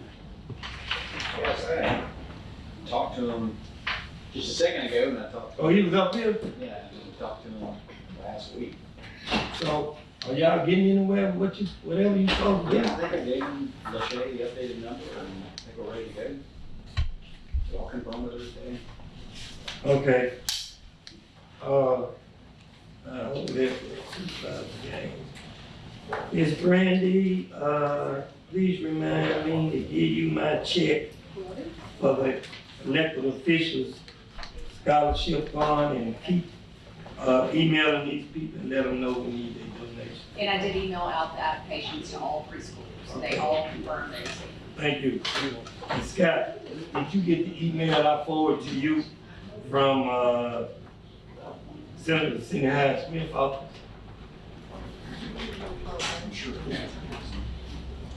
Adams County infrastructure needs. Yes, sir. And they say we need to, contact them again by March the 8th. You got that? Yes, sir. And, I don't know how we're gonna do with this, handle this AmeriCorps, but, I would like to see us get involved with AmeriCorps. And I think it's something really needed in this community, so, these papers say AmeriCorps week is March the 10th through the 16th. Supervisor Gaines, they are having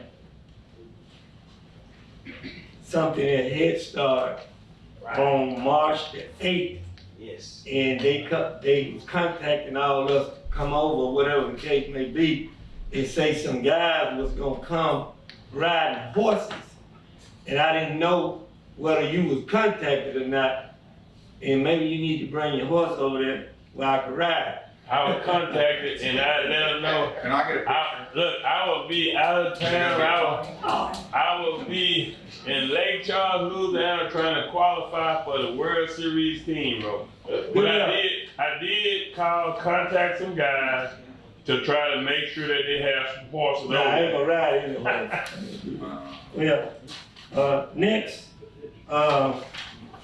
my sympathy goes out to the Bell family, the Robinson family, the Mitchell family, the Ford family, the McGee family, the Marshall family, the Lincoln family, and the Mitchell family.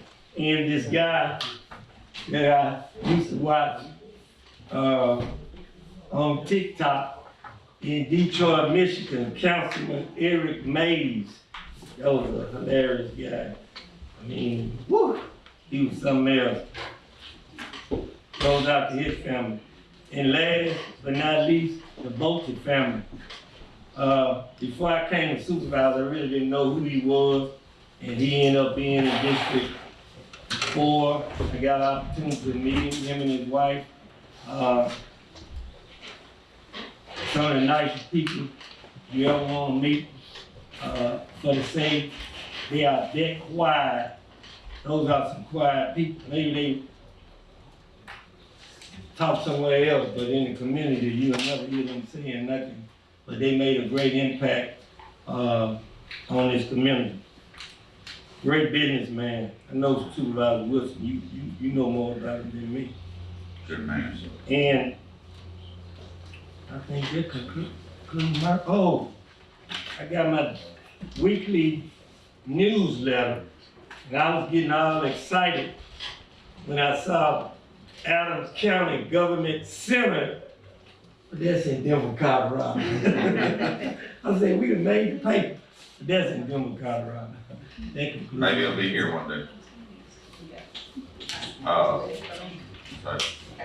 First, I want to commend the sheriff and for his Man of the Year award, and Ms. Felicia Irvin for hers. That was great, and it's well deserved. I have to tell you, it's good to get your accolades while you're living, still while you're when you're gone. So congratulations on that. Next thing I have is Sheriff. You did apply for the $50,000 vehicle. I'm waiting on the response back for that, yes. Okay, so you did make application. Let me ask a question. Do they have to come from the state, or do the the inmates could be right here in Natchez? Because that's what I'm getting confused on. It's here. Yeah, the work release ones are here. Yeah. No. When I was with the city, they applied for that, but they was getting their inmates. Oh, that's a different program. That's a different program. So that's something through MDLC, and they have said they were starting that back up again. That's actually through prison. So my question is, would they do the same thing for us to carry our inmates around to do all that, or the inmates had to be from? Now, those state inmates. The regular prison. Them from the regular prison, them state inmates. See. What do this have to be? So this here has to be from here, this Right. our inmates. This is ours here. Okay. Yes, this be our This inmates. is pre-trial. Yeah, this is pre-trial, Pre-trial. yeah. He didn't know.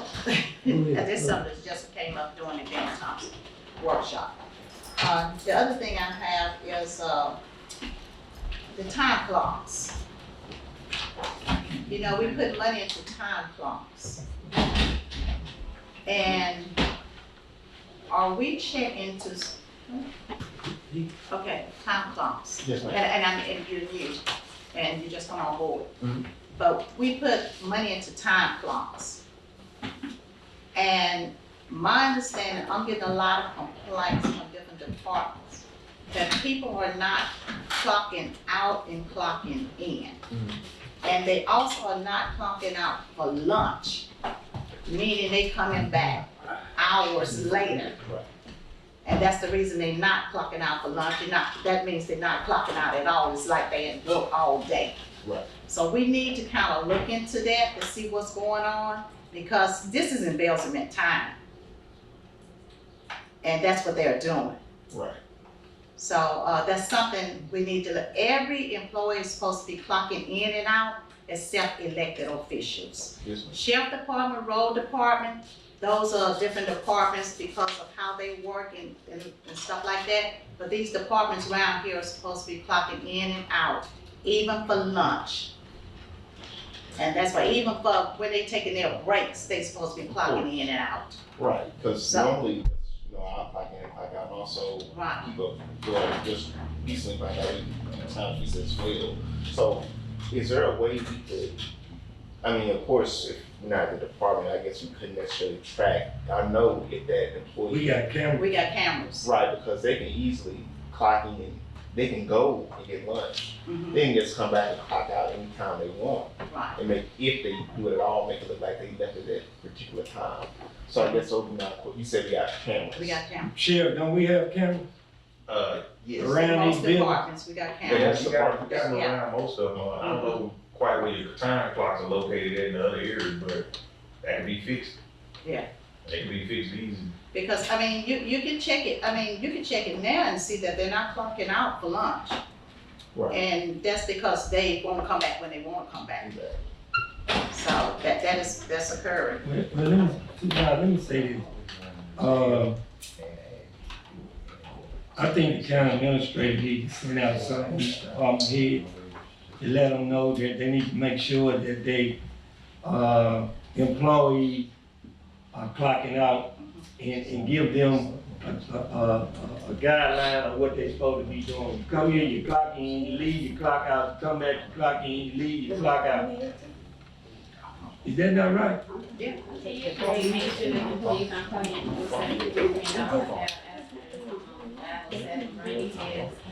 you have the access to the time clock system. We have been checking the missed punches. They had some departments are allowed to, if they do have missed punches, to put that in there. Some of the people are set up where it is, even if they don't clock out, it is automatically taking an hour lunch break out. But I will send a memo out to the department. You say they're automatically taking it out, but the fact is they take it more than that lunch break. So they're still in the rest of the time. That's the whole idea of them not clocking out. Or they'll claim that they only work 30 minutes all Yeah. lunch and we don't have an access system. So, at the end of the day, if a department head is allowing their employee to steal time, then both of them need to be handled. Department head and the employee. Because at the end of the day, it's the department head responsibility to make sure that they department is ran like it's supposed to be ran. We don't need to be trying to police every department when you got department heads. That's just my opinion. Can I ask a question on that? Go ahead. Because we got certain ones that I know we do, but we got certain ones that we are utilizing on because they're stationary. Like admin and courthouse and the jail, we can do that on, but I was wondering if y'all could ask the department heads to do a survey of their departments of what the issue is. Is it some kind of issue why they not clocking in, or is it just department heads not doing what they're supposed to be doing? Seriously, because I know it's different. I know the difference for you too. I put in a request to the other IT guy. We've spoke with him since he's been here about hours. I've got one employee of mine. They got 3 fingers set. It will not take them. He's been there.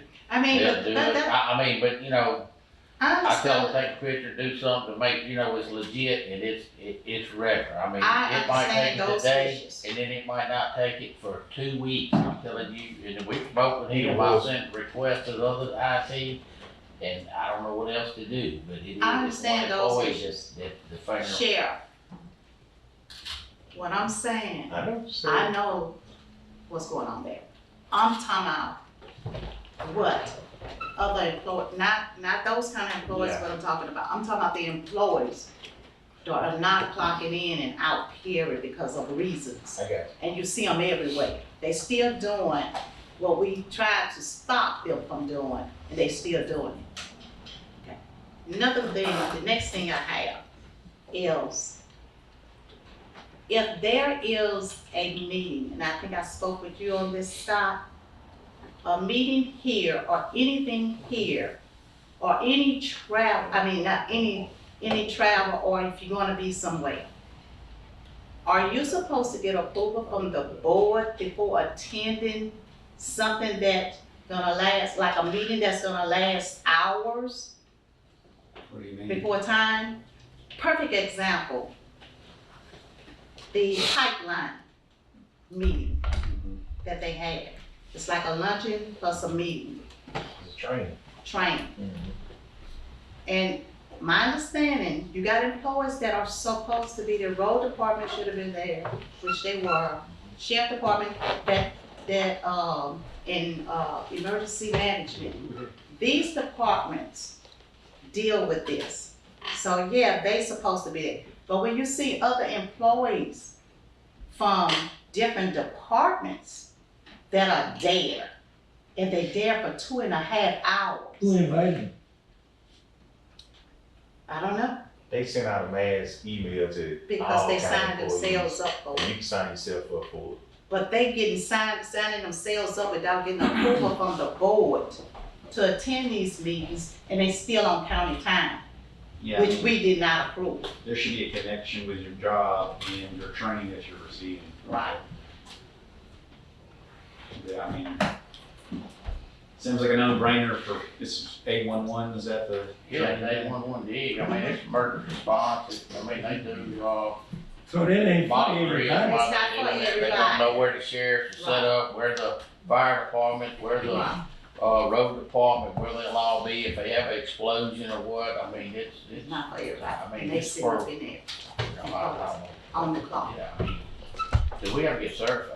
I mean, you know. Right, because, and you want your road department, or anybody digging, you want, that's what it's about, Yeah. you're digging, you gotta call But it. I think what, and this first I've heard of this, I'm not pointing fingers at any reason, but I think what she's getting at is, Corvette doesn't need to be, is at that type of meeting. I mean, there's employees doing stuff that they, Yeah, that's that's what I'm what she's saying. getting at.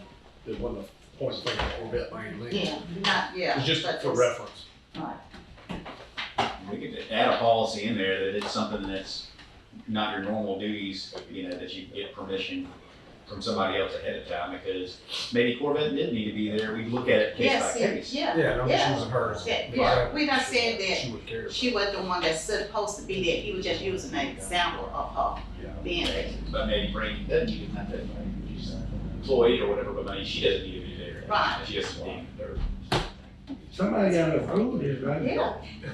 The department head should approve it. I just said that, so the department, they walk out of the apartment and go for 2 hours and the apartment ain't gonna say 2.5 that? hours. I mean, the department head should know about it. Okay. That's it. Mr. Gaines. I just got, one of the things that I'm gonna bring to the board attention is, I was online at our legislative, I think Mr. Bush came up here on Friday, and I ended up looking at the legislative update on Friday in my office, but it's Senate Bill 2901. I kinda mentioned it to you. Y'all look back through y'all emails, come from on Friday, from your Mikey. that's something that we need to, it already passed the Senate.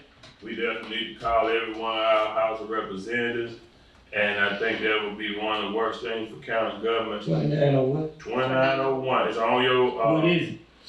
it's a, measure of local impact on government adjusted millage rate, adjusting the millage rate. So basically, I'm not gonna go all the way through it. If you look at your email, it's got all the highlights there, but, regardless of, just say whatever our revenue is this year, if we get better, have a better year, financial year, we will be automatically set to the same millage. You cannot increase your millage at any rate. You could not make any increase. So automatically, if you take in more money, you will not be able to use it. You will automatically have to decrease your millage rate. So it's gonna stop it. At the bottom it says, I just want to read a little bit to you.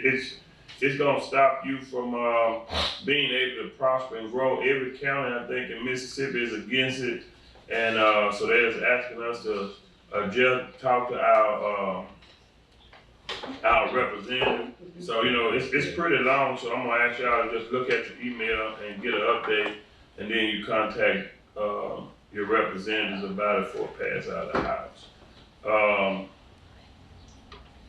And that's pretty much. Oh, Robert 72 Corner Drive was the address. I just got a text back that they was looking at, and so I think that concludes my report. No, yeah, that's concludes. All right, Mr. Middleton. Everything I had written down was taken care of under Robbie or from the engineer. Okay. Page Dean. I do not have anything. Range Lewis. I just need to have the February meal tracker report for the sheriff's office for minutes. That's it. Need a motion. Motion by Ms. Hutchins. Second. Second by Mr. Gaines. Any discussion? All in favor? Aye. Motion carries. Mr. Slover. I looked at that bill right after Warren said that. Not only is it not good in a lot of respects, it's also redundant because we already disclosed how much we would have made and could have made and all that. And it's not practical because they want you to make an assessment in the middle of June about how much value your mills are going to get when you can't possibly know that until August. So it's practically impossible. So whoever came up with that bill don't even understand. They don't understand it. We already cover it. It's in our advertisement. This is how we have to advertise public hearing before we assess any millage, whether we raise, decrease, whatever. And we disclose how much our current would have raised and so forth.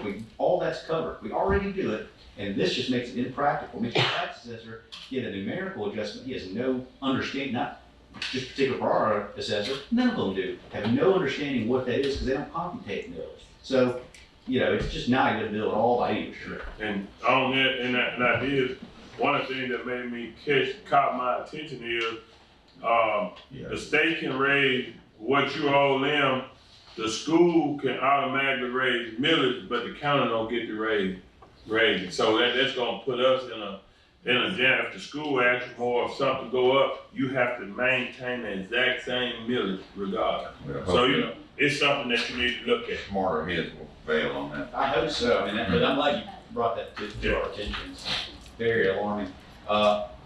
We have missed an item on the docket. This is a docket I had Chucky run due. This was to pay a recreation bond for home bank. So I need a motion to approve this item. There's two of them. Yes. Keep paying this. What's the other one? That was. So moved. Second. Is it the same? Moved by Mr. Gaines, seconded by Mr. Middleton. Any discussion on the recreation bond? Okay. All in favor? Aye. And we're going back and looking, find out what's going on. Motion carried. After this one, I'm gonna pass it off to Stephanie, because county administrator usually does them. This is an ICE contract. We contract with ICE and then we contract with Core Civic as a go-between. And occasionally they up rates and so forth. This one, it increases the minimum wage out at Core Civic. It increases it to $17.20. So, need a motion, if again, we're a pass-through on this, it doesn't affect anything that having to do with it, but we still ask for it. Moved by Mr. Gaines, second by Ms. Hutchins. Any discussion? All in favor? Aye. Next one will. Motion carries. Stephanie, so, and I got a couple of items to be determined. As far as the mental health board is concerned, we need all of our, on our previous board, Region 12, right? Was that it, or Region 11? Region 11, right? Yeah, I think that's right. So we still have some old business in Region 11. Our previous commissioners, they all resigned across the region, not figuring they were doing anything.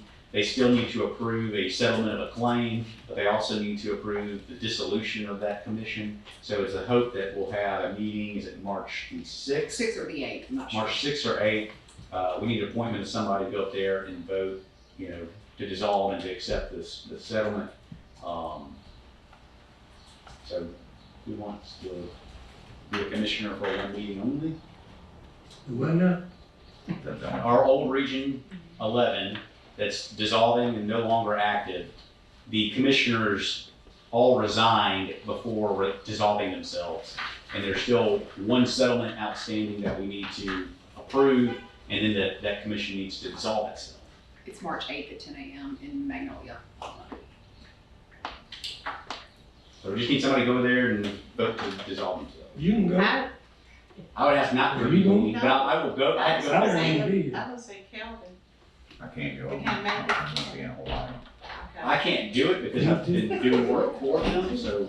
Sorry. Approved by somebody else. Who's sat on that board? Who's on that board? No, they can't go though. It has to be one of us or you. You said you No, can't. I'm talking about, it was Ricky, was it Ricky Warren on that board? So Ricky No, can't go, them two. Oh, you gotta be somebody from this board? And Warren ain't going, and. You say you gotta be somebody from this It just board? needs to be somebody that's familiar with the situation. Wait. You said it need to be one of us supervisors? It doesn't have to be. It don't have to be. Just has to be somebody that can vote, and not me.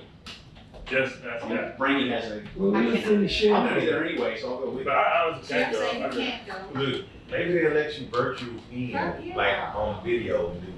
They gave us that option at the last meeting that if we can't attend, they'll send a link, or we can attend the meeting through, like. That's the good region. This is the bad region. It seems like that in trouble. Where is it at? I know you. And when is it? The 8th Okay. Quick. at 10 a.m. March. Do you have a deputy that you could? Yeah, Paige, go. Paige, you wanna do it? I got somebody I can sit down there. No, yes, we walk I got somebody I can trail there. You got someone you can send? I got somebody I can sit down. Can we get their names so we can? See, I have. Yeah, we got I got you. Okay. Just send me where maybe you can go. We need their names so we can point them. That's okay. They don't know yet. I don't know who it's gonna be. He's gonna get it. Okay. Do you have anything else? Do you just wanna do a motion to? It's gonna be Buddy Frank. Deputy to be named? Okay, Buddy Frank. I'll ride with Buddy too. All right, we need a motion. We need a motion to approve Buddy Frank ride to that. I know you with Scott. Yeah. So I can't do it, that's why I'm saying. Okay. Moved by Ms. Hutchins, second by Mr. Gaines. All in favor? Aye. Thank you. Motion carries. All right, we just. In a couple items. Okay, a couple items to be determined. Ms. Washington.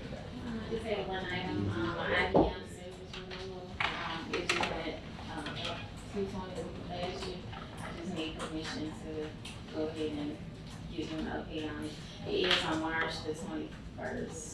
And that's for who? The IBM server. IBM server. So. All right, need a motion. Got a motion from Ms. Hutchins, second by Mr. Gaines. Any discussion? All in favor? Aye. Motion carries. That's all you got? Okay. All right, brings it around to me. I've got several things here. Got a sheriff's deputy resignation. Dale Caldwell, we need to accept his resignation from the sheriff's department. Moved by Mr. Gaines, second by Ms. Hutchins. Any discussion? All in favor? Aye. Motion carried. I need to sign off on this. Yeah. Oh, okay.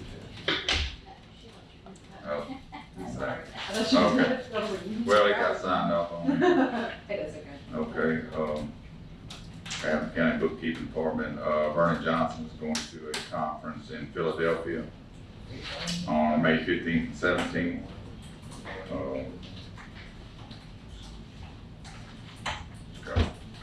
Approve her attending. Like it's $382.70 for travel and hotel, I believe, or meals. Need a motion? So moved. Second. Motion by Mr. Gray, second by Mr. Gaines. Any discussion? All in favor? Aye. Motion carries.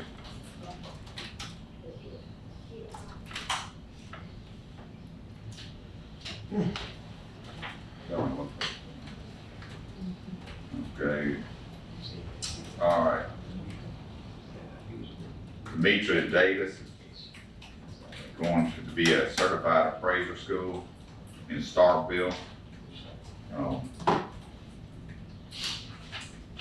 Let's see who else. I think there's somebody else going on that. No, it's the same one. And also, what are all three of these? They have 2 different weeks that they do it. It's Okay. splits it. May 13th through 17th, and also the, April 29th through the 3rd.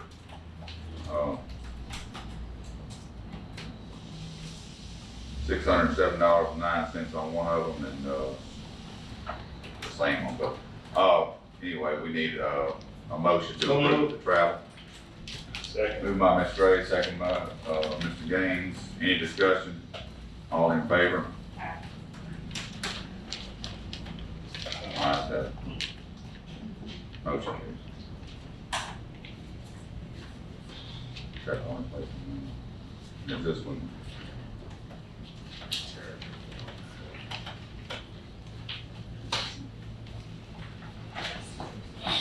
Okay, I don't believe I missed anything in this, we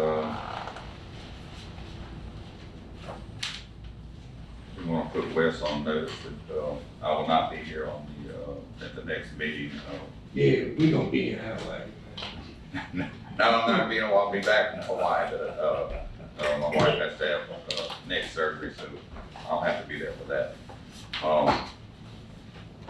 Yeah, I ain't getting to go to Hawaii. It's my vacation, after going to see Donald Trump, which is very interesting. Never thought I'd meet, You must love that man, cause I know I wasn't even talking about it. I was see that. I bet you wouldn't. So anyway, I bet you wouldn't. Anyway, what I had to say. And we don't. County administrator, that's, Mr. President. Yes. They had me down for going to one of these schools to read to the kids, and I think the county administrator had decided, in order to get to know the community a little better, that she was gonna go, and it's on the 7th at 10:45. I'm gonna get you that information. Cause they sending me some JPS, something, I don't even know what school that is. Jackson Public Schools. Who? Jackson Public. No, we ain't sending her to Jackson. No, we ain't finna do this.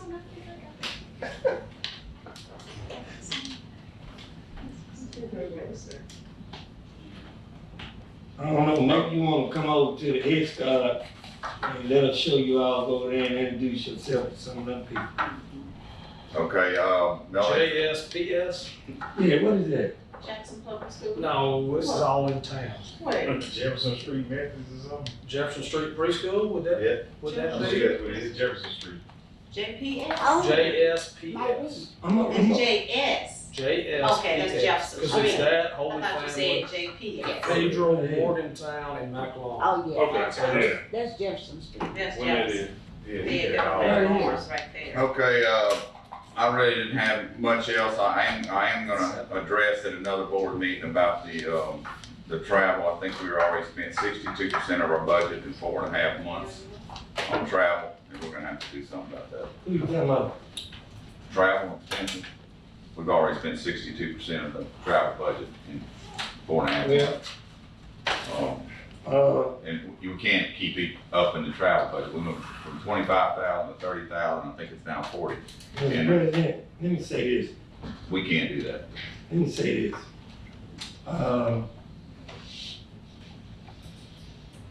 I'm just speaking for us too. And I know we do more travel because she's on the workforce and I'm on the transportation committee.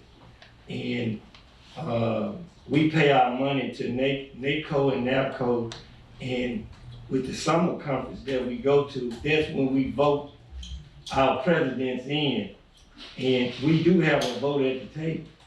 And they wouldn't put you on these committees if you couldn't travel to go to represent. We just have, we're asking everybody to cut. We can't blow our budget every year on travel. We don't blow our. We have blown it. I haven't been anywhere since I came to office, Well, since he I don't was in DC 4 years ago. We got, how much money we got when we were paying them consultants, $60,000 a year? How much we got in that budget? Transferred to travel. We don't have that budget anymore. Yeah, we do. We adopted that budget at the beginning of the year. No, we can't just tell everybody we're just gonna go take vacations. That ain't no vacation. We wanna go on vacation. That ain't no vacation. Let me say this, Calvin, these are no vacation. I wish you was. Me too, because we're at every meeting and we're learning things. And that's why that's why we're able to bring funding back. You know, like we just went to the NACO meeting. Here, we went up in these congressional people office. We getting ready to get some funding for a bridge. I mean, Congressman Trump said it at the meeting. He was glad I was there. I submitted everything I needed. And if I wouldn't have been at the table. We are the lobbyists now. Right, and we always been the lobbyists, and we have brought millions of dollars back. But I'm just saying, we gotta watch our travel budget. We can't. $60,000 to If millions you got of 3 dollars. people that aren't going anywhere, But and we're you know still what? blowing our budget, You know we what? got a problem. You know what? And the 3 people that are not going anywhere maybe need to be at the table too, because that's why some of them don't know the do's and don'ts. And sit up at this table and do things that they're not supposed to be doing, and not learning what the do's and don'ts of a supervisor. Mr. President. So, no disrespect, but we always have lobbied for Adams County until we decided to pay lobbyists. And everybody bragged on what they brought to the table. And they bragging on lies. The majority of that stuff we already had before they even got here, because of the reputation and the contacts that we have built over the years. That's the purpose of networking. You can't wait till you need money and fly to DC and ask these people, well, I need money for all these EWPs. Who are you? Well, y'all are defending something. I ain't even got all the numbers on. I'm just telling you, the budget's already 62%. Well, if I travel, and we got 7 more months. if I travel for the next, how many years I got here? The next 4 years, the money that we have brought in here will cover our travel till we leave here. Well, That's my sometimes some of these things can be done with a phone call. I mean, you y'all have the numbers of everybody you're talking about. You can't be on a committee. Just like I do. You can't be on a committee and do a phone call. She only work for us. I'm on transportation. I'm not talking about, we just can't go to every single conference, but at any rate. You can't go, cause you got something else going on. Somebody got to go to bring this information back here. Mr. Slover, anything else? Anybody's got anything else before we go to? And Mr. President, can I say one thing? Sure. When me and you have a discussion, we don't be arguing. Why they put in the newspaper I'm not that we arguing. look, they put in the newspaper that me and you be arguing. Well, nobody here That's how they wanna make it seem that me and you be arguing. We don't be arguing, we just have a discussion. But in order to sell their paper, they wanna make it like me and you be arguing. We'll call it a lively discussion. Yeah, that's what it is. Congratulations on that $1 million fire truck that's on the way. Thank you. You know what I'm saying? Yeah. That's what you said, y'all get $1 million fire truck for the fire Don't department. forget what he said about that bridge now. I heard it. I heard it loud and clear. Okay, motion for close the termination by Mr. Middleton, second by Ms. Hutchins. Any discussion? All in favor?